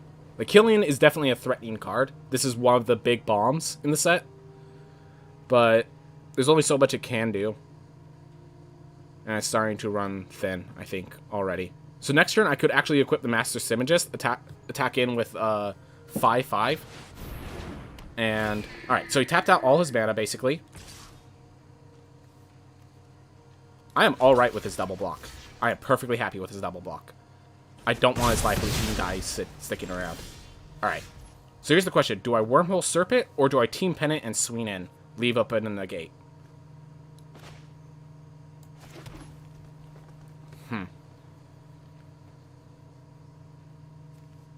I like the Team Pennant, because then he can't block successfully. And if he has, like, a combat trick during the next turn, I could just negate it. Of course, if he targets his Reflective Golem, there's not much I could do there. Just make sure not to use the negate if I don't have to, because he probably has 2 combat tricks this turn. Alright. Not this turn, I guess. He didn't realize. Okay, he realized. Alright, so I have attack with this. He blocks with all. I kill his Combat Professor as Pillar Drop Rescuer. I am happy with that.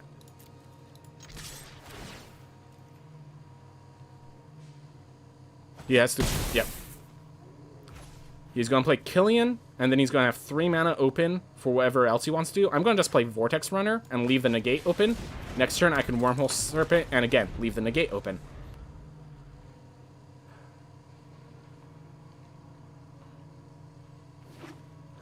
Alright, he has his mana. So he could Killian and still use a targeted card. If he has an answer for Master Symmetrist, we can negate that specifically, which I appreciate.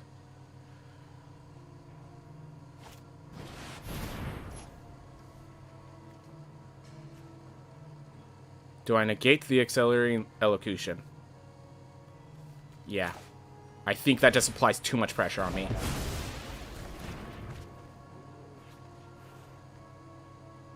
Probably should have waited for him to copy it, but... Alright, so he's going to turn that into a 5/5 and attack. And I'm actually going to let that through, but if he attacks with anything else, it dies. Because here's the thing. That card.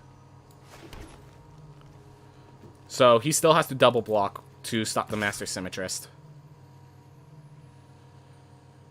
And if he does, then if he doesn't, And, like, this is a threatening... Yep, look at that. And now we just play Wormhole Serpent. And as long as we don't let our Master Symmetrist die, we have lethal.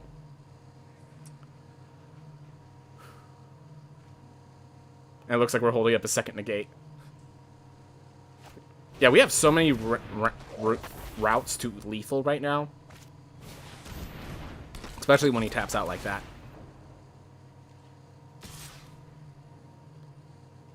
I'm gonna let it slide.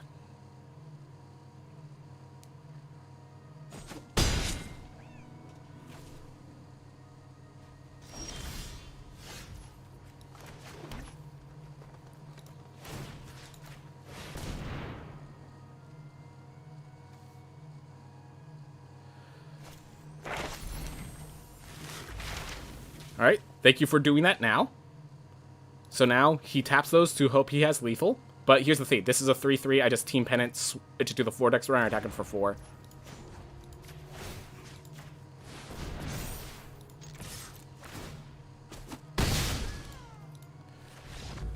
Definitely good, he kept it close. He kept it close, but... Ugh. Here we go. So I have not played it in a while, so I ranked all the way back down to Bronze and stayed there for a while. I was just thinking about just Equip and Unblockable. Oof. Best Magic player, just comparatively. I'm just, like, the thing is, I'm got D ranked. So, re-equipping seems broken. Suicune, the idea is it's expensive. If you couldn't re-equip, the cards would just be trash, okay? Like, re-equipping costs 3 mana for an effect that would be worth 1 mana if you didn't re-equip it. So, that's the general benefit. And also why I think Team Pennant is underestimated. But yeah, the best Magic player NA sort of thing, there are definitely better players, but the thing is I got D ranked, so I'm compared to Copper or to Bronze players when I'm really much higher. And that's the reason it looks like that. Looks like a bad hand. If he's aggressive, this is a bad hand. I am banking on the fact that this format is not very aggressive. Because I have all the lands I need to basically go straight into a field trip, Fractal Summon, to field trip, at either, so if I draw a single island, I get my 4/4 that I wanted, and then I could on turn 6 play Leyline Invocation, and then I have a Eureka moment to load up again. I'm not smurfing in Bronze, I'm getting out so I could stop being a smurf. And before black-white aggro. It is possible. It is possible. Alright.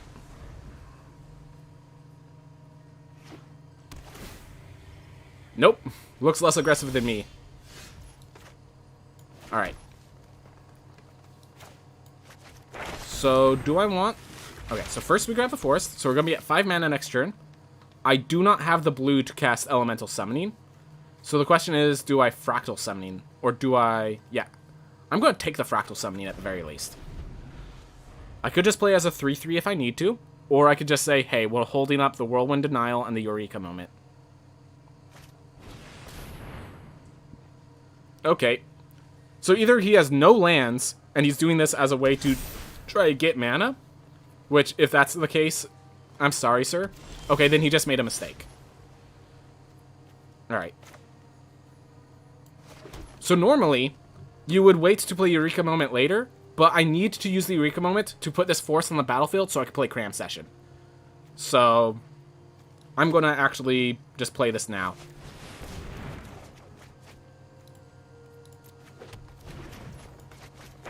Alright, with the Fractal Summoning in play, we'll grab the Elemental Summoning as... Elemental Summoning or the Intro to Prophecy? I think it's time for the intro, actually. We are mana, we have heavy mana, and we have Leyline Invocations on their way. Alright. Here's his first actual threat. 1, 2, 3, 4, 5, 6...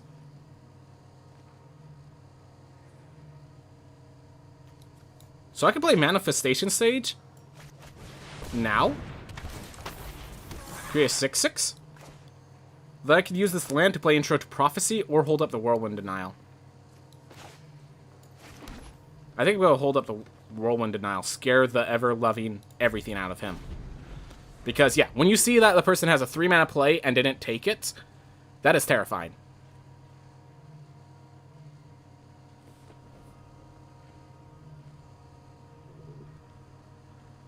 Whew.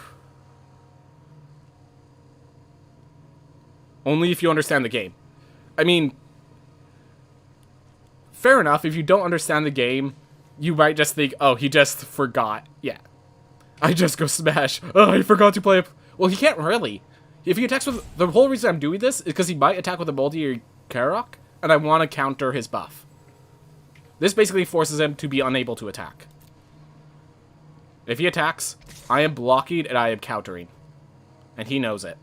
Well, he might not know exactly it, but it's happening. Yep, infused with Vitality, here we come. Oh, I don't care about that. Go ahead. You don't have Death Touch. I'll counter what else he plays this turn.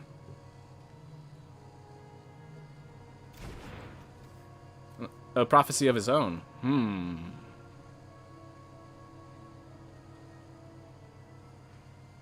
Okay, so where's your actual card? Where's your Infuse? Play it.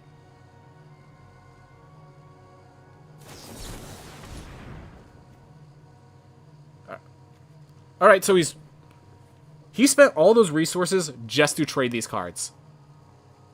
And it trades. I'm okay with the trade, actually.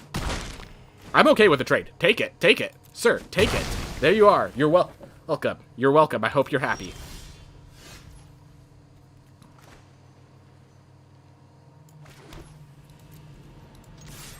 So we're going shields down because he's intro prophecying something else. And we're picking up Powerhouse. Have fun. Have an 8-8. Good job dealing with a 6-6. Yeah, no. It wasn't even a 2-for-1. He also Arcane Subtraction. It was a 3-for-1. It was a 2.5-for-1, probably, because this is a learn card. So that was a 2.5-for-1, everyone. That guy just gave me... Scry is you look at the top cards and move them around. So let's you move them around or at the bottom if you just don't want to see them at all. So the Scry 2 basically says, all right, here's my 2 cards. They both suck. Bottom it, draw whatever is on top. Or, ooh, one of them is good. Let's put this one on the bottom, and this one will keep up and draw it. So he kept them both, so he liked both his cards, and he gets to draw one now. He gets to draw guaranteed one, so he draws his land that he's been needing. So he now has the lands he needs. I'm assuming he's going to try a Bury and Book. He's going to try to use Bury and Books. Oh, nope. He's going to get wrecked. That's what he's going to do. He's going to get hyper wrecked. And I am not sorry.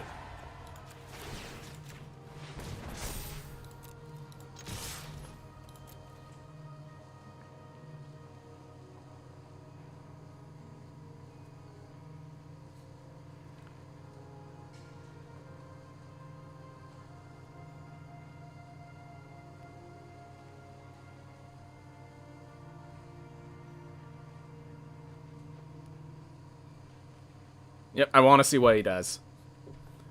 If he double blocks the Manifestation stage, I'm killing Zimone. I want to kill his card draw. Otherwise, I'm putting a clock on him.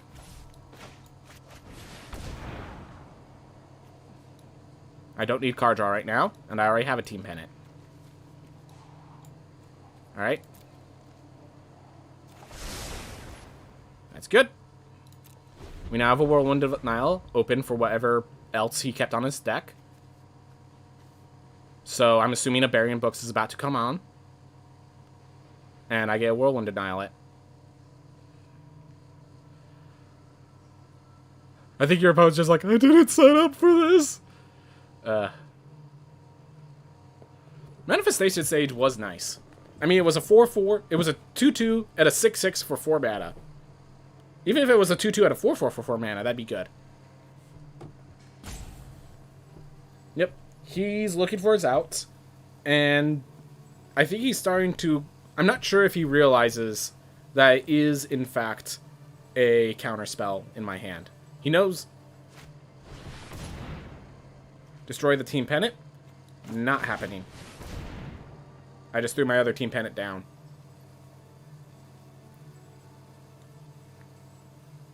He just main decked a containment breach, by the way. He main decked a lesson. This guy had a bad draft.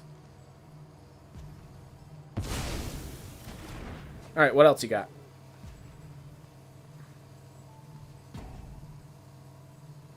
And he knows I have a fractal summoning. That just makes it bigger. No, that's their base power. He still has +1/+1 counters.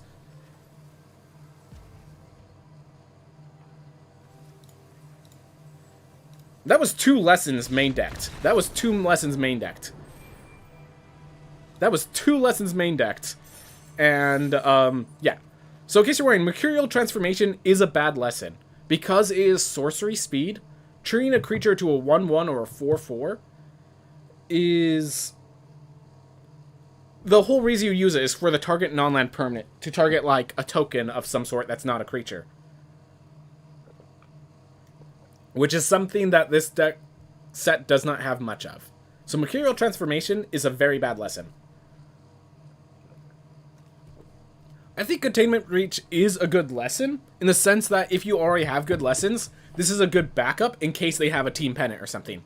Because I had Team Pennant, this was a good lesson, but it's a good lesson to pick up because, oh, this is the guy who has Team Pennant. Let me get a counter for his Team Pennant. This is not a good card to put in your main deck. Not every deck has a Containment Breach. Main decking Containment Breach. Yeah, if you're going main deck lessons, main deck Introduction to Prophecy. Not Mercurial Transformation. Not Containment Breach. Now, this is the thing. A lot of people focus on lessons and not learn. You pick up the learn first. You can use learn to loot. You can use learn to discard a card and draw a card. You can't use lessons like that. Lessons are bad cards in your deck if you don't have the learn cards. So, I don't prioritize lessons as much as other people. I still think they're valuable. Obviously, I had Fractal Summoning, Elemental Summoning, good cards. Just,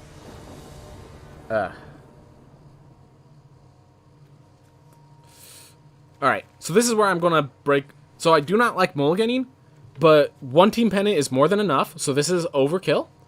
And I am 2 lands from any other playable card. So I am mulliganing here. Alright. I know this seems weird, but I'm throwing back the Serpentine Curve. Why am I throwing back the cheapest card? Because I can Field Trip into enough mana for Wormhole Serpent, and Leyline Invocation is going to be active before Serpentine Curve is active. Hopefully he's not the aggressor. I'm just going to lurk and keep an eye on chance since... Okay, hold up. So Quandrix Campus comes to play tapped, so you always play tapped when you don't have a play. Since I don't really think I will be able to understand this game, yeah, this is a complicated set in one of the most complicated games in the world, so not surprised. Alright. So I'm going to play an island, and because I have Field Trip, my 5... So, do I want the Wormhole Serpent? Or do I want... Okay, I'm going to Field Trip, and we're going to grab our Forest. So if this would be the place for Elemental Summoning, if there's a place for Elemental Summoning. Twin Scroll Shaman is better countered by a creature with more toughness than power. So I think Wormhole Serpent is still the play, which means do I just go Fractal Summoning after the Leyline Invocation? Yeah, because I have turn 5, turn 6, turn 7. There we are. Combat Professor is kind of scary. Not gonna lie. Alright. Here's our 5-drop. I'm actually gonna play Fractal Summoning as our 6-drop, because a 4/4 is as good as a 6/6 and a 7/7. Like, Leyline Invocation is only going to get stronger. Leyline Invocation is only gonna get stronger. Yep, he can only attack with the Combat Professor now, which by all means, the attacks are scary, but...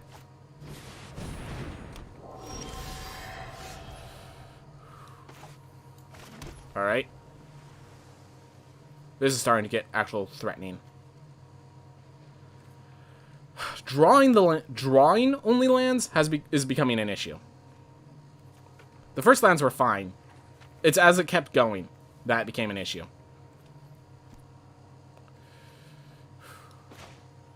Do I want the 4/4? Do I want a 4/4 and a 7/7 or a 6/6 and a 5/5? I think I want 6/6 and a 5/5. For this board, I definitely want a 6/6 and a 5/5. If I attack, he could double block like this, and then I only kill one, and I'm not interested in that.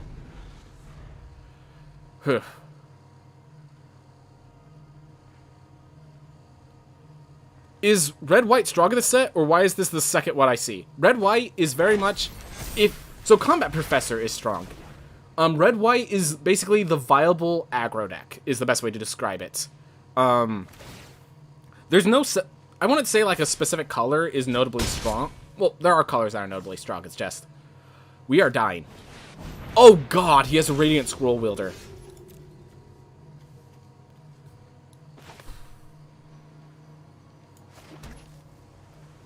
One, two, three, four. So do I want the 5/5, or do I just... Let's see. So next turn, Scroll Wielder turns this into a 4/5. I have to kill him in 2 turns. I have to kill him in 2 turns or have an answer to this thing. That's my 2 options. Can I kill him in 2 turns, is the question. No, I cannot. We are Mercenary's Guidancing. We are looking for a card. Kill him in 2 turns. This doesn't kill, and this doesn't solve the threat on board already. Thank you. Oh my gosh.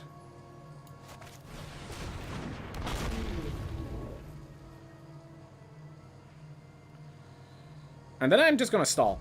The longer this game goes, the better it is for me. I just watched a video of someone asking, name a psychic Pokemon. And they answered Gengar. And he dealt with the issue. Well.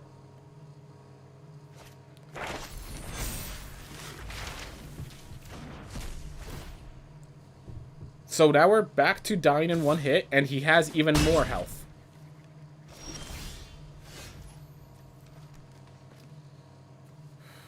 Well, that's game.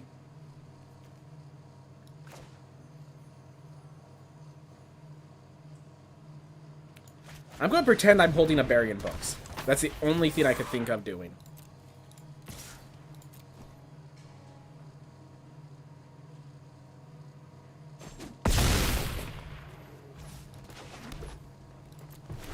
That's the only thing. And yeah, the Wormhole Serpent's actually keeping my control up. So I look threatening. But yeah, this card is an insane rare.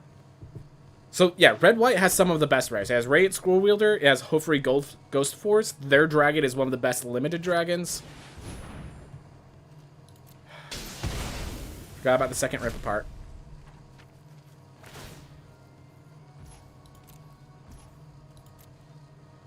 Yes, attack. So some people will feel threatened and not attack with everything. He did not feel threatened at all.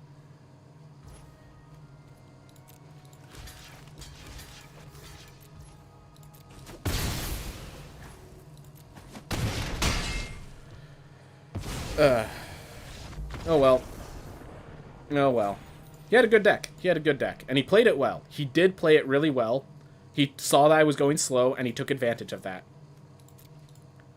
Yeah, just Radiant Scroll Wielder. Like, look at this. It gives you a recast on every single one of your spells. And it also gives them lifelink, so that he was at full health, basically, the entire game. And then he also had good lessons. Yeah, the Guiding Voids gave him good lessons. The Combat Professor is one of the best monocolored cards in the format. Yeah, this guy had a good deck. I'm not too worried about that. I had a bad hand. He had a good deck. Definitely would have wished for better, but that's okay. That's okay.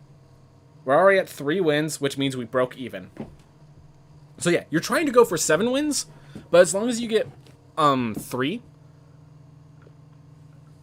So you play until you get 3 losses. So you want to make sure you get at least 3 wins. That's the general idea. So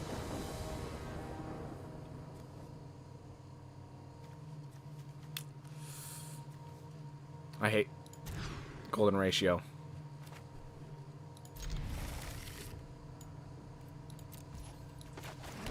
Not the best hand. Will not deny it's not the best hand. I need to draw an island at some point. Oh, hey. Thank you. And if I could draw a second island... Oh, I just realized, because I play the forest, I can't play Quandrix Campus if I draw it.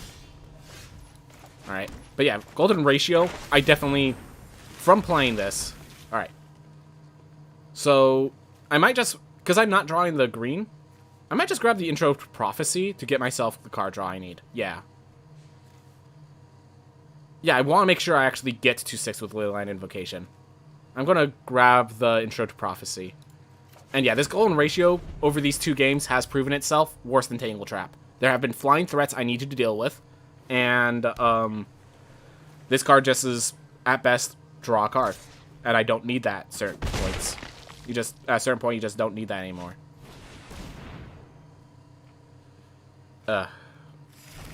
He's a 3-color deck.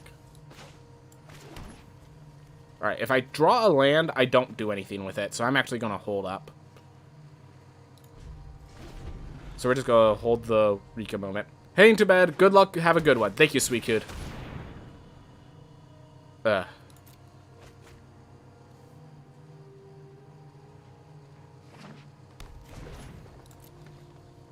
As long as I'm just getting hit by the Seagull Eye Twitch, I'm good. And yeah, he's just gaining a little life, keeping this game slow, but the Leyline Invocation's gonna...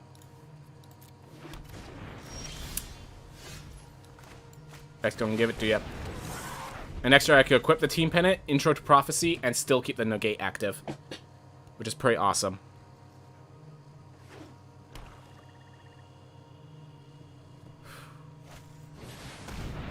Okay, so he's drawing a lot of cards.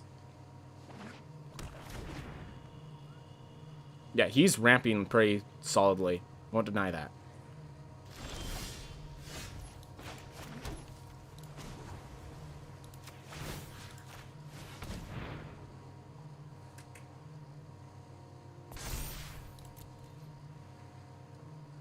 Yeah, alright.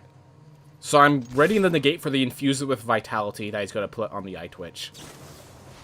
Like so. Bam. Knew it, saw it coming. Still blocks, gets his learn. Assuming he's gaining an Intro to Annihilation. That's my guess. No, just Fractal Summoning. That's fine. Okay, Manifestation Stage is a little late. Needlethorn Drake is also a little late.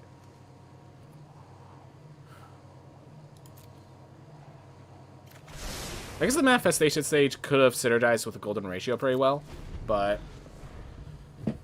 Let's see, 1, 2, 3...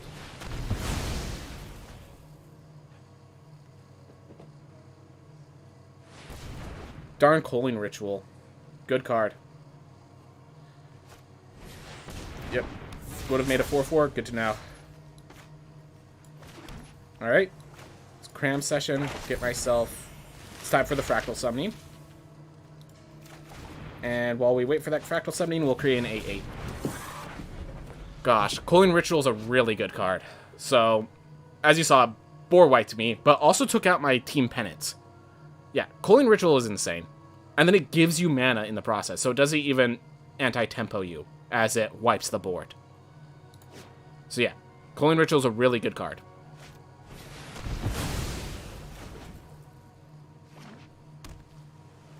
Bruh. Bruh. Alright. That should be 9. I'm just gonna do 9 and see how it... Okay. Just making sure. Alright. Just don't want to get it wrong, you know. Oh, so it's 7. Duh. And yeah, Golden Ratio right now is literally just a... Like, I could have just Tangle Trapped last time. So, like, Tangle Trap is just the better card for this format. Yep, he Fractal Summonings for his own 7/7. I'm just going to cycle Golden Ratio. Beautiful.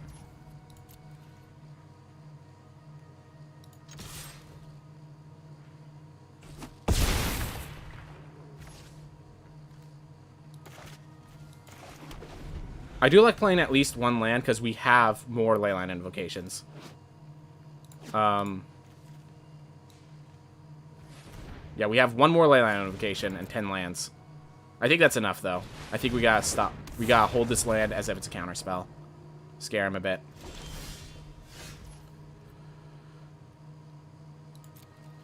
The only way I win the race is if he's still threatened by what I have in hand. Yep. He can't infuse with Vitality this. I'm trusting he doesn't have a combat trick. Alright, he comes back as a 0/0, buddy. Just thought you should know.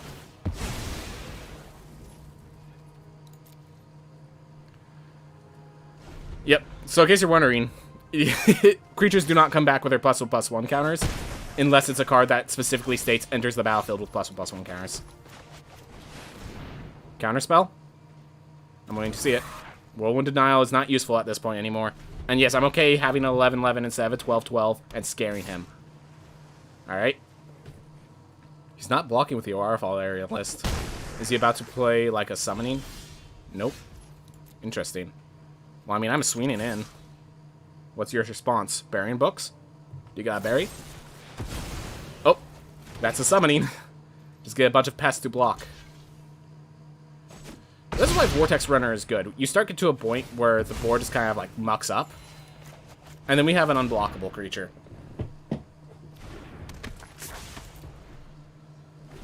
Huh.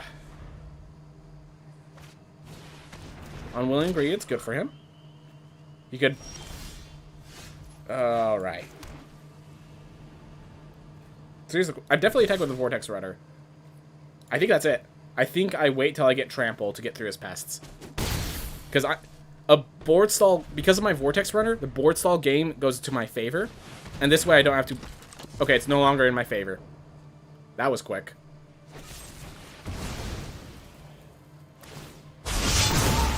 Okay.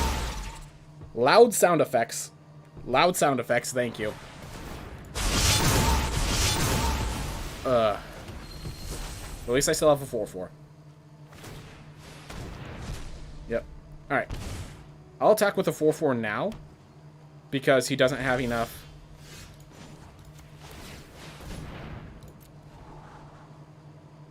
That's a good card in this board state.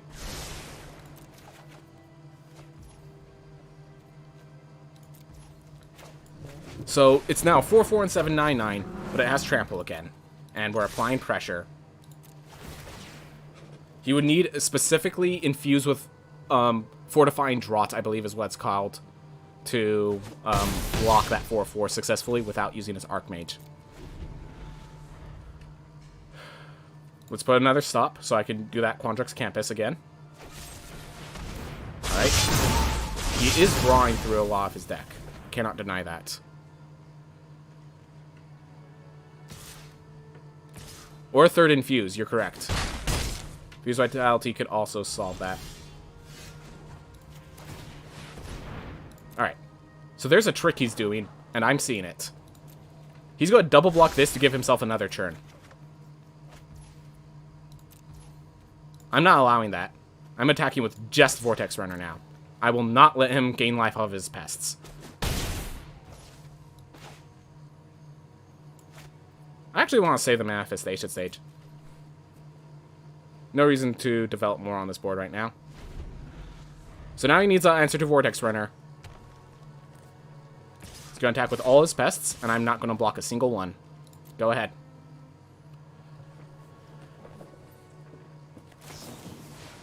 He's infusing just to give himself the health. Just to give himself the health, because he knows the situation he's in.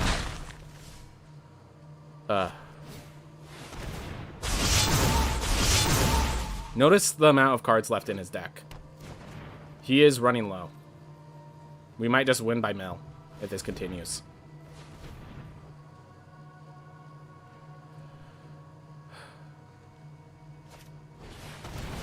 Alright. Well, Manifestation Sage forced that at least. Please tell me that upkeep trigger was in time. It is not a May. Whenever you cast an Instant Sorcery spell.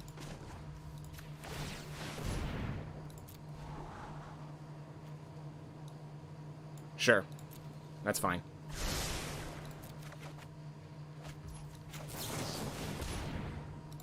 I mean, I'm not milling myself faster than he is. That's not going to work anymore.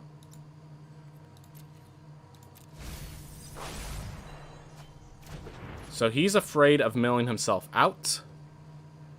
I think not attacking is the play. I think you're correct there. So he would have to block with his Archmage. Yeah.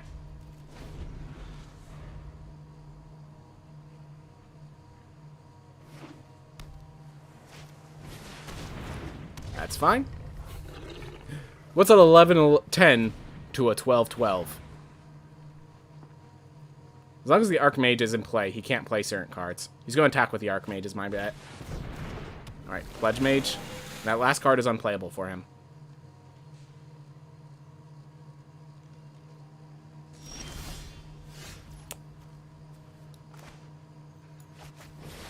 How's this for pressure?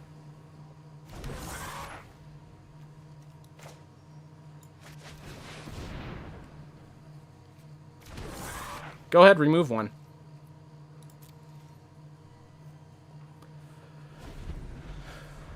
$11 cards left versus 3. Is that him suiciding? Is that him accepting that the game's over? Yeah, he even grabbed a land. He has this turn and next turn, and then he kills himself. Unless he has Wormhole Serpent. Unless he plays Wormhole Serpent right now, he's dead. What can he do to get himself out of this situation? The only things I could think of is, like, give him Trample, which is why I wasn't blocking with a 4/4. Infuse, go right ahead. Go right ahead, please.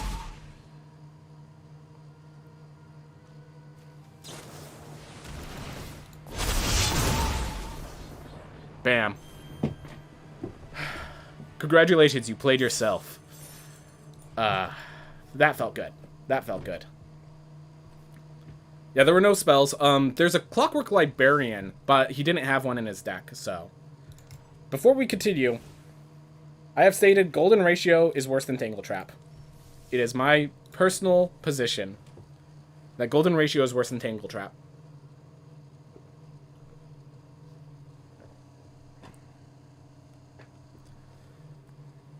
In my sample size of 2, I'd rather have Tangle Trap.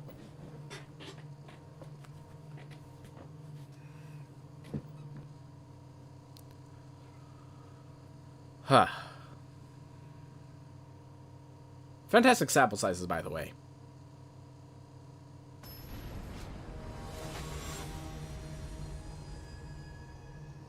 Oh, here comes that boy.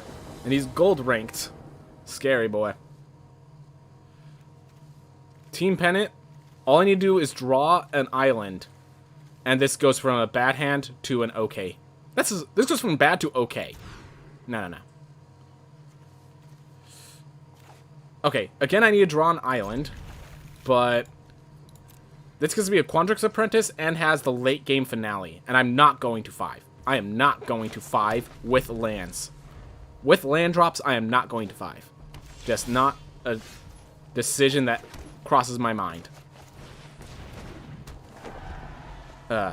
Field Trip would actually be great. Grab a Fractal Summoning, put a Team Pennant on it. Asking you to receive. No, I should get an Intro to Prophecy. Make sure I draw that island. So yeah, if I draw an island, I could then immediately play it and get Quandrix Apprentice in play. Alright. He's kind of even better. So here's the question. No, I'm not going to equip the Team Pennant. I'd actually rather get the Quandrix Apprentice value. Grab the island. Do I... Manifestation Stage, and then I can equip that with the Team Pennant immediately. I like that. Alright. Do I block? Yes. I think so. Nah. These become unattacked. They cannot act through the Manifestation Stage.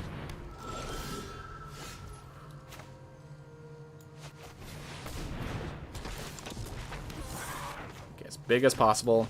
And there we go.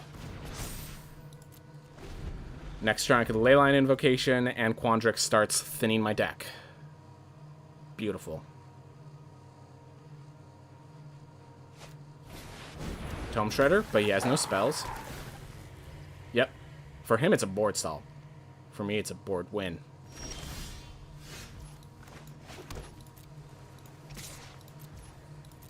And yes, if he double blocks to kill, I'm 100% down.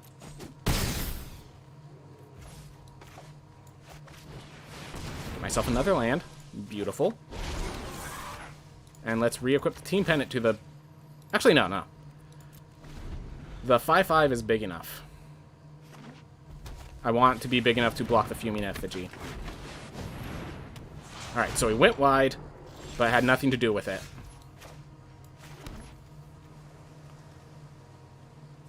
I'm going to keep this 4/4 back now. He's proven himself capable of applying enough pressure for me to keep back. Alright. How do you want to do this? You have no cards in hand, so... Have fun. 8/8 Vigilance Trample. God, I'm so surprised more people don't use Team Pennant. Such a good card.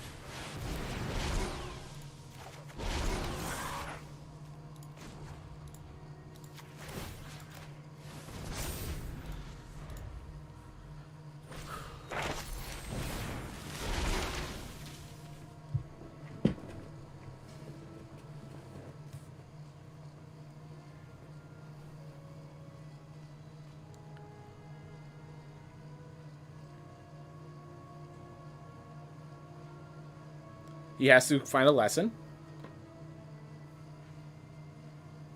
He's just trying to figure out if there's a lesson like Intro to Annihilation. He's a mana off from playing it, so... Alright, so he's going for big plays that... Alright, that makes sense. Get himself a 3/6, but he can't attack with it. If he attacks, I kill.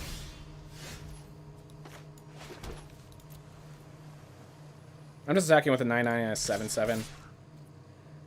You can now kill the 3/6, and I see no reason. He already has to chump.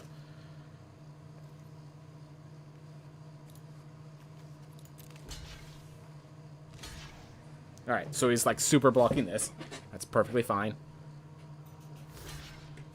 I'm not sure if he realizes this trample. 4, 5, 6, 7, 8, 9, 10. Alright, 1, 2, 3, 4, 5, 6, 7. So I'm still...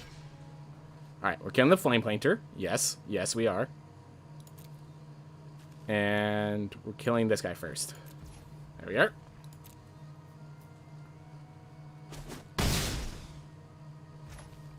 It's okay. You can have the Tome Shredder, sir. Alright, you can deal 1 damage to me. I'll allow it.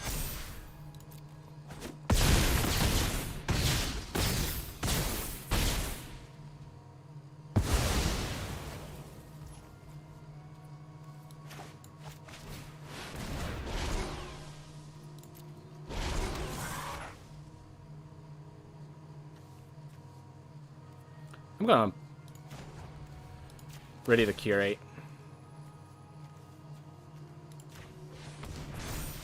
Yeah, not sure what you can do, sir. You have 1 card. If it's a board clear, I have a Needlethor Drake. With a Team Pennant, which... Yep. There we go. Alright. Things looking good. Wonder if we're getting 7 wins on this first draft of Quandrix. First draft of Strixhaven. And I think we have 2 shots at the final. No. Okay, so we have 2 more to play. And... Okay. Maximum of 3 more games. Minimum of 2.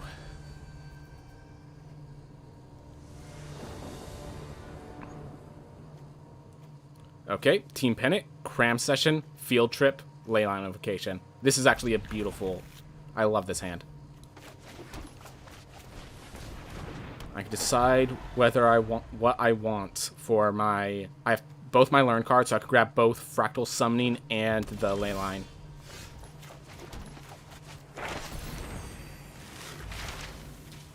I'm going to grab the Fractal in case I want Introduction to Prophecy after looking at what he has. Alright, so he's Prismari.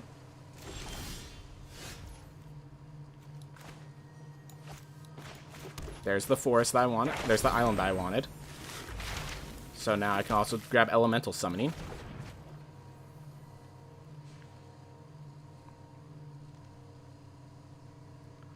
There's no land destruction. There's one land destruction. But he doesn't have it. That I can count on.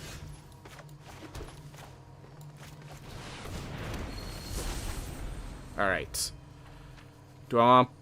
So here's the question. Do I want to equip the team... If I equip the team pennant, I'm doing nothing else this turn. I don't like that. Especially since now he has a heated debate to take care of that part.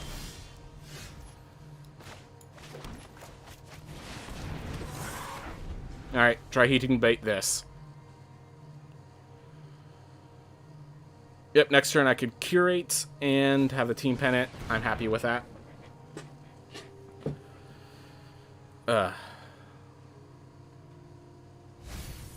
Alright, he got rid of his test of talents. That's perfectly fine. Looks like he grabbed a land. Yeah, he played curate and then a land and then curate. So he's just looking for an answer, which means equipping the team pennant on this thing is going to wreck him. That card was too expensive. Whatever this is either a land or answer. I did 2 runs today. They went okay. Like, yeah, they did. I'm just gonna say they went okay. They went about an hour.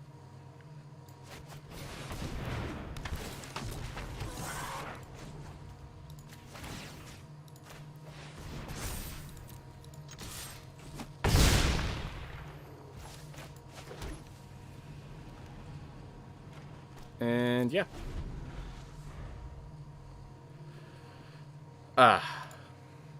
So yeah, nothing like insane in my runs. Still a lot of work I need to do, but my runs went good. Thank you for asking, Mindful Line. Hope your runs were going well as well. I know you feel like you could do better a lot of the time. Alright, so I am going to curate now, because... Get those lands out of my face.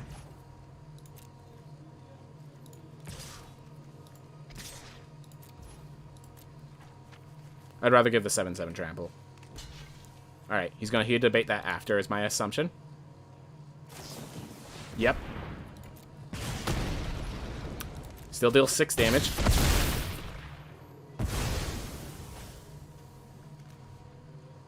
Still equip that here.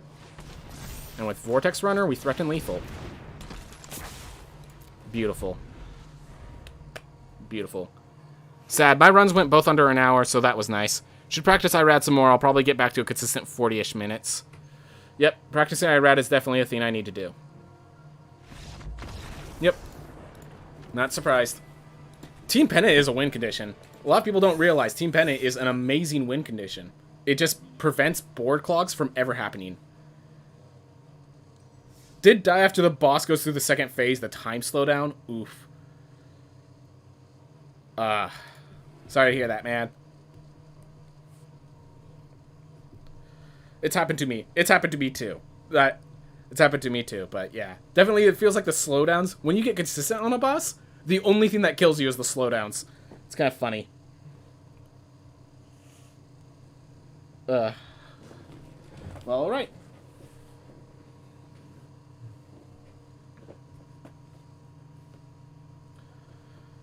This could be the last game.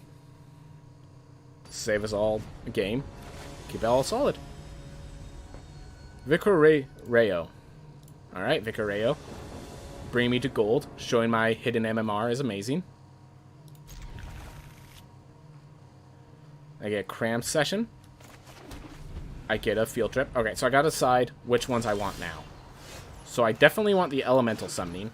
So I'm gonna just pick that up now. And we'll see from what he does whether or not we're going to grab the fractal summoning or the intro to prophecy. If I keep drawing lands, I think we got to do the Intro to Prophecy.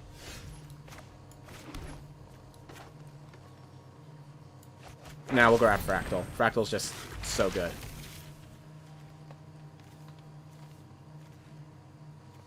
Yep.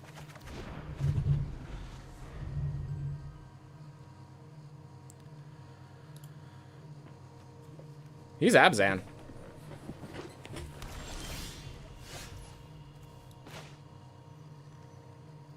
Alright. I say we apply pressure first.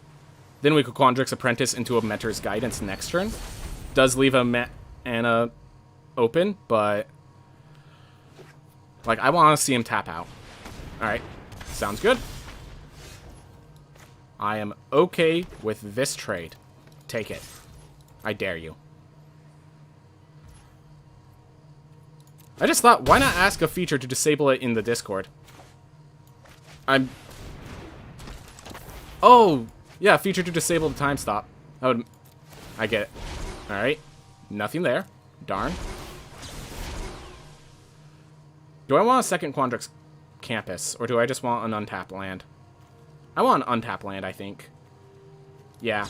We already have a campus. We don't need more. And we definitely don't need more lands. There we are. I'm sure he'll be surprised when I'm happy to trade the Quandrix with a Spiteful Squad. But I am. Especially if his next creature's a flyer. Karok Wrangler.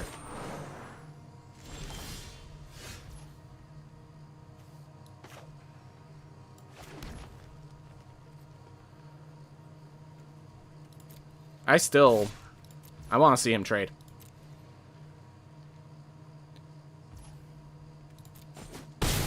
Coward. 5/5 Fractal? Yeah, I think the 5/5, it makes no difference. So I'm going to just make a 5/5 Fractal. And Leyline Invocation only gets bigger. And now I know my other two Leyline Invocations are at the bottom of my deck.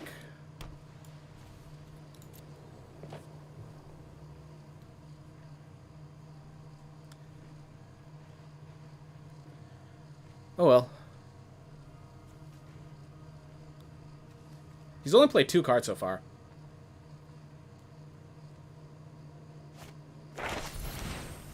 Alright, so he's making a big old Spiteful Squad. Suddenly, I no longer want to block Spiteful Squad.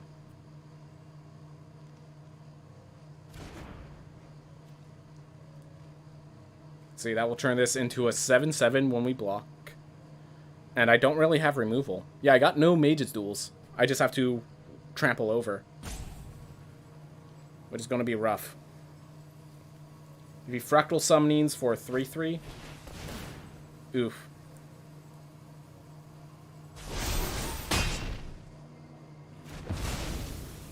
Fortunately, neither of these are flyers. Though fortunately, both of them trade with my 4/4, which I'm happy to do.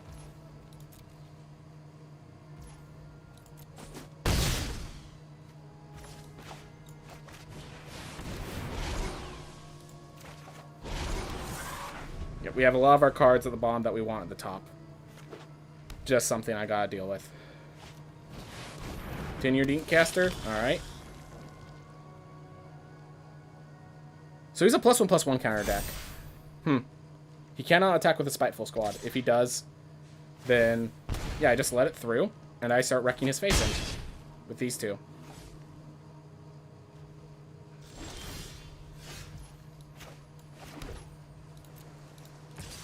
Yep, threaten lethal.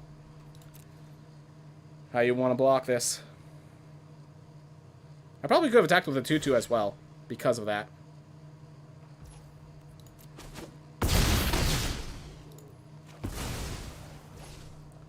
We have so many lands in our hand. And those are all natural draws. This was not the Quandrix triggering, which is pretty sad. Quandrix triggered once, and we have this many lands in our hand. Alright, so now we just let the Spiteful Squad be spiteful. He can't attack, and we have ways to get my 8/8 over. Yep, I'm planning to... I did put a stop so I could scry now, and on the beginning of my upkeep. Oh. Good. Move, stop, draw. Oh. Accidentally went this far next. Play a land. Fortunately, I cannot play the Leyline Invocation and Scry, which is more important. Yeah, more important is applying pressure.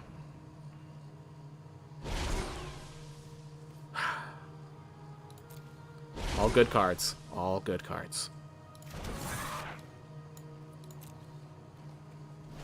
Put up, upkeep, stop. Both manifestation stages are on the bottom, so I shouldn't have to worry about hand size. I kind of want him to play a flyer so that he can Spiteful Squad, move all his counters to it, and then have it die.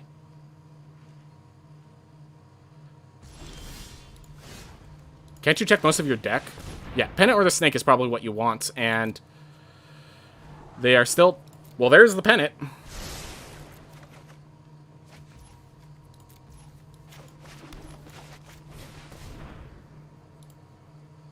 Yep, Wormhole Serpent is not amongst these, so here it is in these top 5. So attacking, equipping an 11/11 is going to force multiple blocks, because even if he blocks with a Spiteful Squad, he does not win the battle. No. Wait. He has a 3/3 lifelinker. If I attack with that and this, he blocks the Spiteful Squad here, triple blocks. Alright, Mindful Eye, I need some quick math. Does this kill? Does this kill? Because he needs to double block this at least. Then he blocks here, and he takes 4, 8. No, it does not. Okay.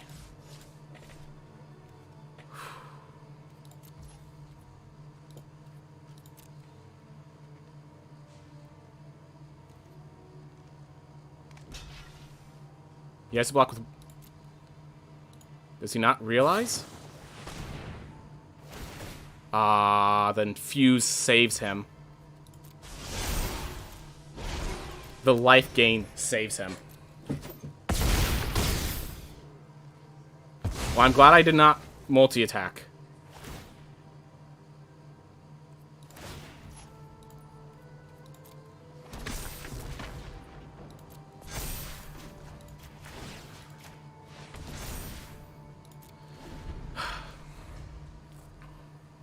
Unfortunately, now has 9/9 lifelinker. Alright, so hold up. 5 cards. One of them is the Serpent. I cannot scry for the Serpent and use its unblock ability in the same turn. He has a Fractal Summoning. He is not playing it, so it's whatever this one card is.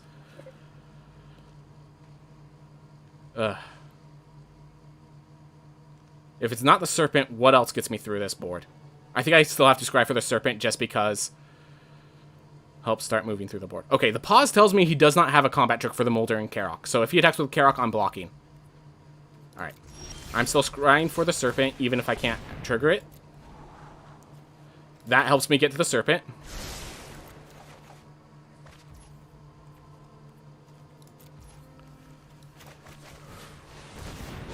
No!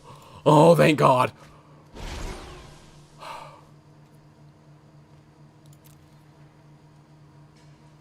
We're going to put the we're going to play the Serpentine Curve this turn.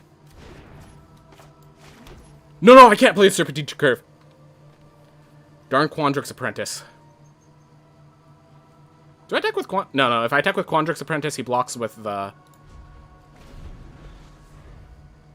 If I play a spell, the Wormhole Serpent goes on the bottom of my deck.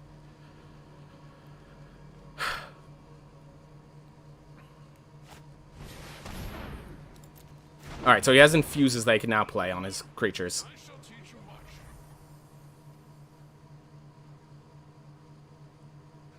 Fun interaction, is it not?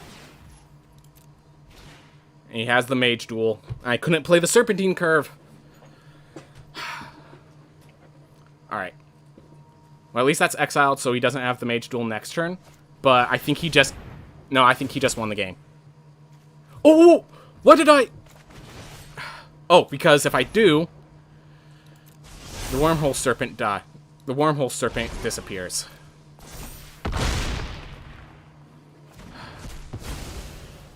Alright. Well, he's back at 26 health.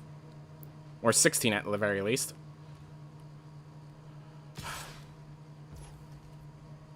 Do I double block?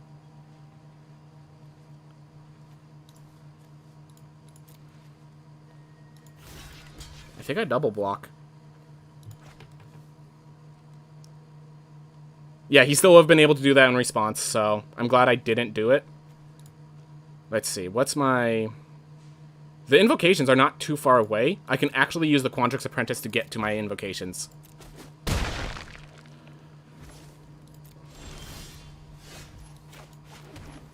Alright, start with a Tangle Trap.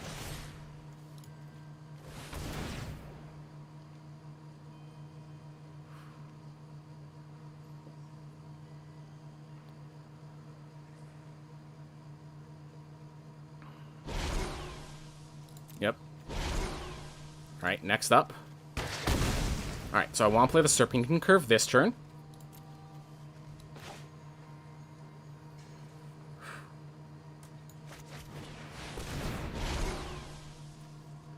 One, two, three, 4, 5, 6, 7. I have 7 out right now. Gain to 8 does nothing for me. So we'll grab the Campus. So we can start double scrying. Oh, I already played a land this turn. Alright. I mean, we're definitely equipping this. The question is, do I play the Wormhole Serpent now and expose it to what... He only has 2 cards to reveal. Yeah. I'm going to play the Wormhole Serpent as the threat he has to get rid of.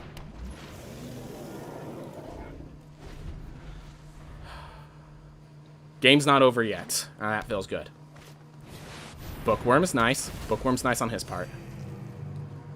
He's keeping the game from being over. And now we want to kill our Quandrix Apprentice. We will take trades that kill our Quandrix Apprentice. Double block the Witherbloom, and I will single block the Molder Karok, and just stop there. Oh, okay, okay. Different than what I expected. Alright, so that goes there. That goes there.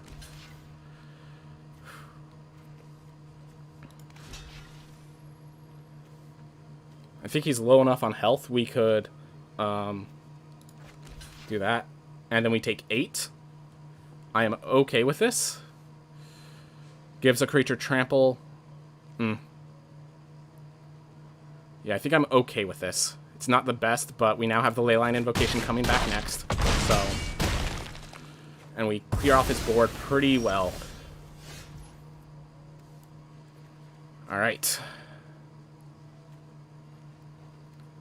I kind of want him to block with the Bookworm. Limit his draws and give us, you know, more time. The Spiteful Squad is becoming a threat. No. We're going to play a land. I'm going to make this unblockable.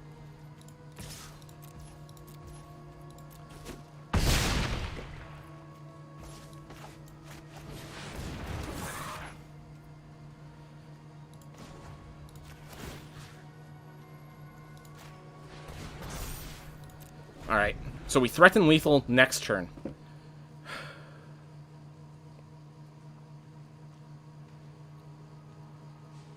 Yeah, your attacking creature will also have vigilance, which is important. Okay. So, here's the question. Do I block everything to prevent a combat trick from winning the game on him?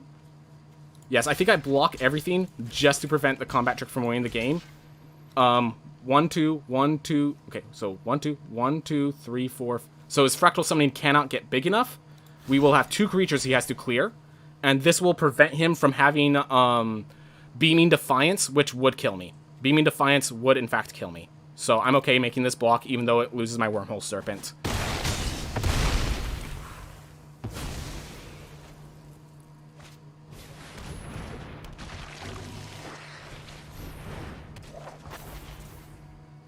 Alright. I think that's a good game. I don't think I can get through this.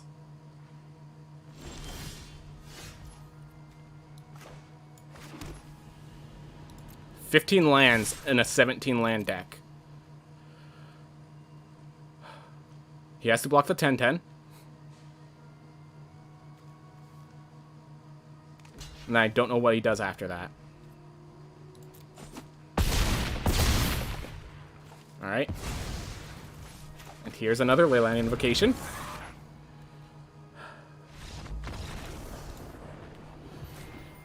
What do you expect from Apprentice? Whew.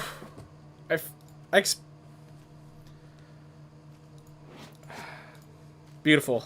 That was a tough game. That guy held us close. That guy knew what he was doing, held us close. But I just want to state, we know the entire makeup of our deck. We knew the entire makeup of our deck. So we got to scry that to the bomb. No Master Symmetrist was coming. Eureka moment. Manifestation stages weren't good anymore. The Vortex Runner could help with the win condition. Yeah. He had a good deck. That Spiteful Squad and the Karok Wrangler he used really intelligently. Really intelligently. Thank goodness. So I am really proud I had a Tangle Trap for the Mavinda. I'm really glad I made that Brilliance play. I'm really lucky that the Quandrix Apprentice didn't throw back my worm. Okay. We did it, guys. 1 loss, 7 wins.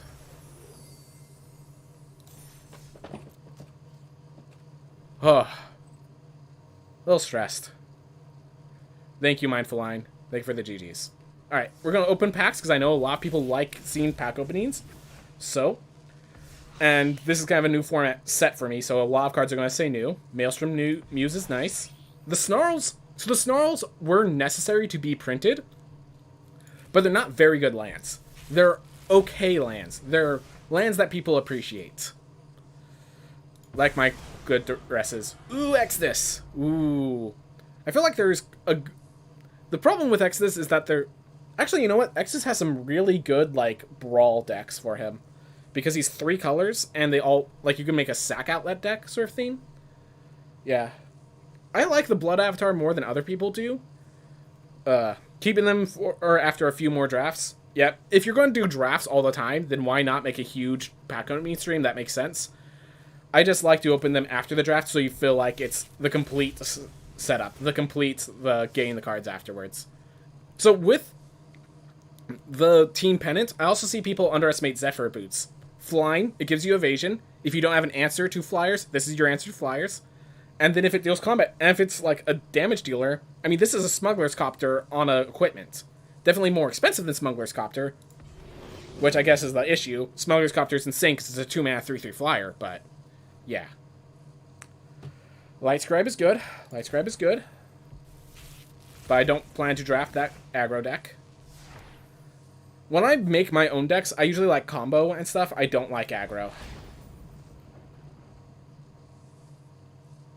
That's good. That's good. Thank you, Liliana. I appreciate your presence. I should probably do some non-quick drafts for better rewards, but won't be able to win anything, I guess, now that I'm in Platinum. Karok Regular, you did your job, but you only do so much job. Tempted by the Auric. So it is the only triple monocolored card in a multicolored format. That is the problem with Tempted by the Auric. But, like, it allows you to steal the massive fractal tokens, so it is a good card, by all means. By all means, it's a good card. Biomathematician. I'm just getting all the mythics. I am very happy. I'm just getting all the mythics. All the mythics. Was fun to use in blue-red. Oh, the Prismari deck. Yep. Definitely the Zephyr Boots or stuff.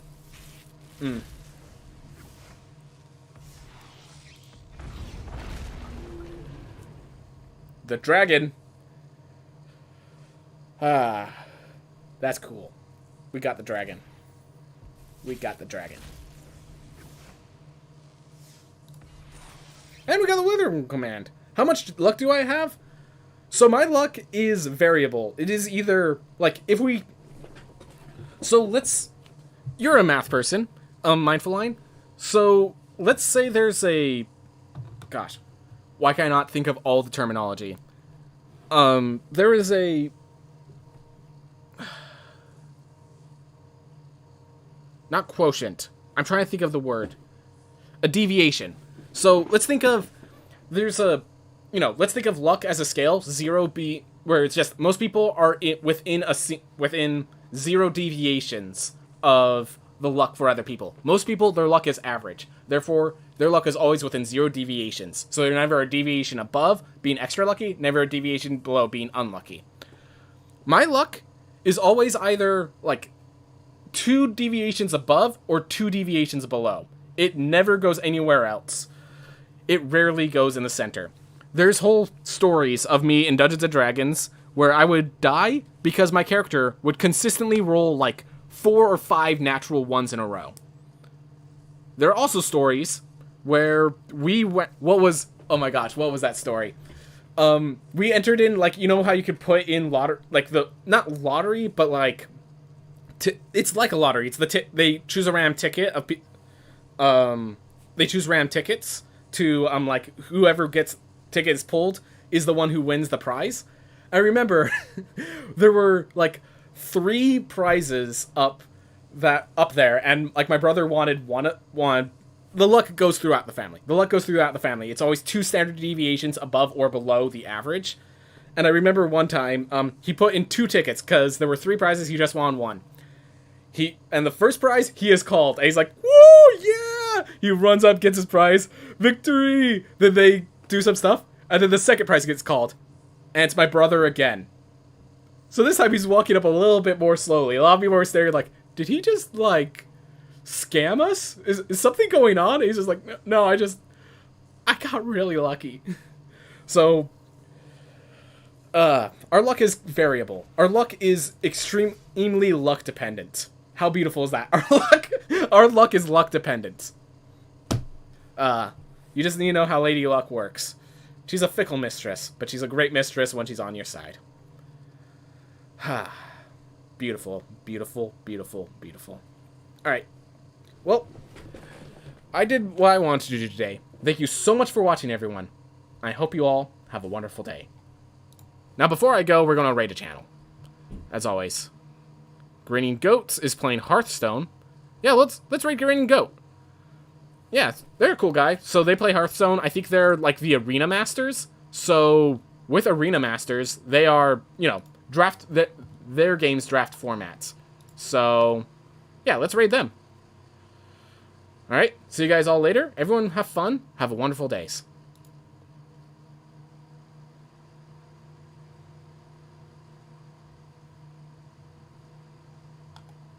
Your purchase could be free when you use your Credit Karma Visa debit card.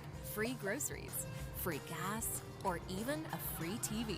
It's called Instant Karma, and you can only win it from Credit Karma Money. Open your account for free in the Credit Karma app.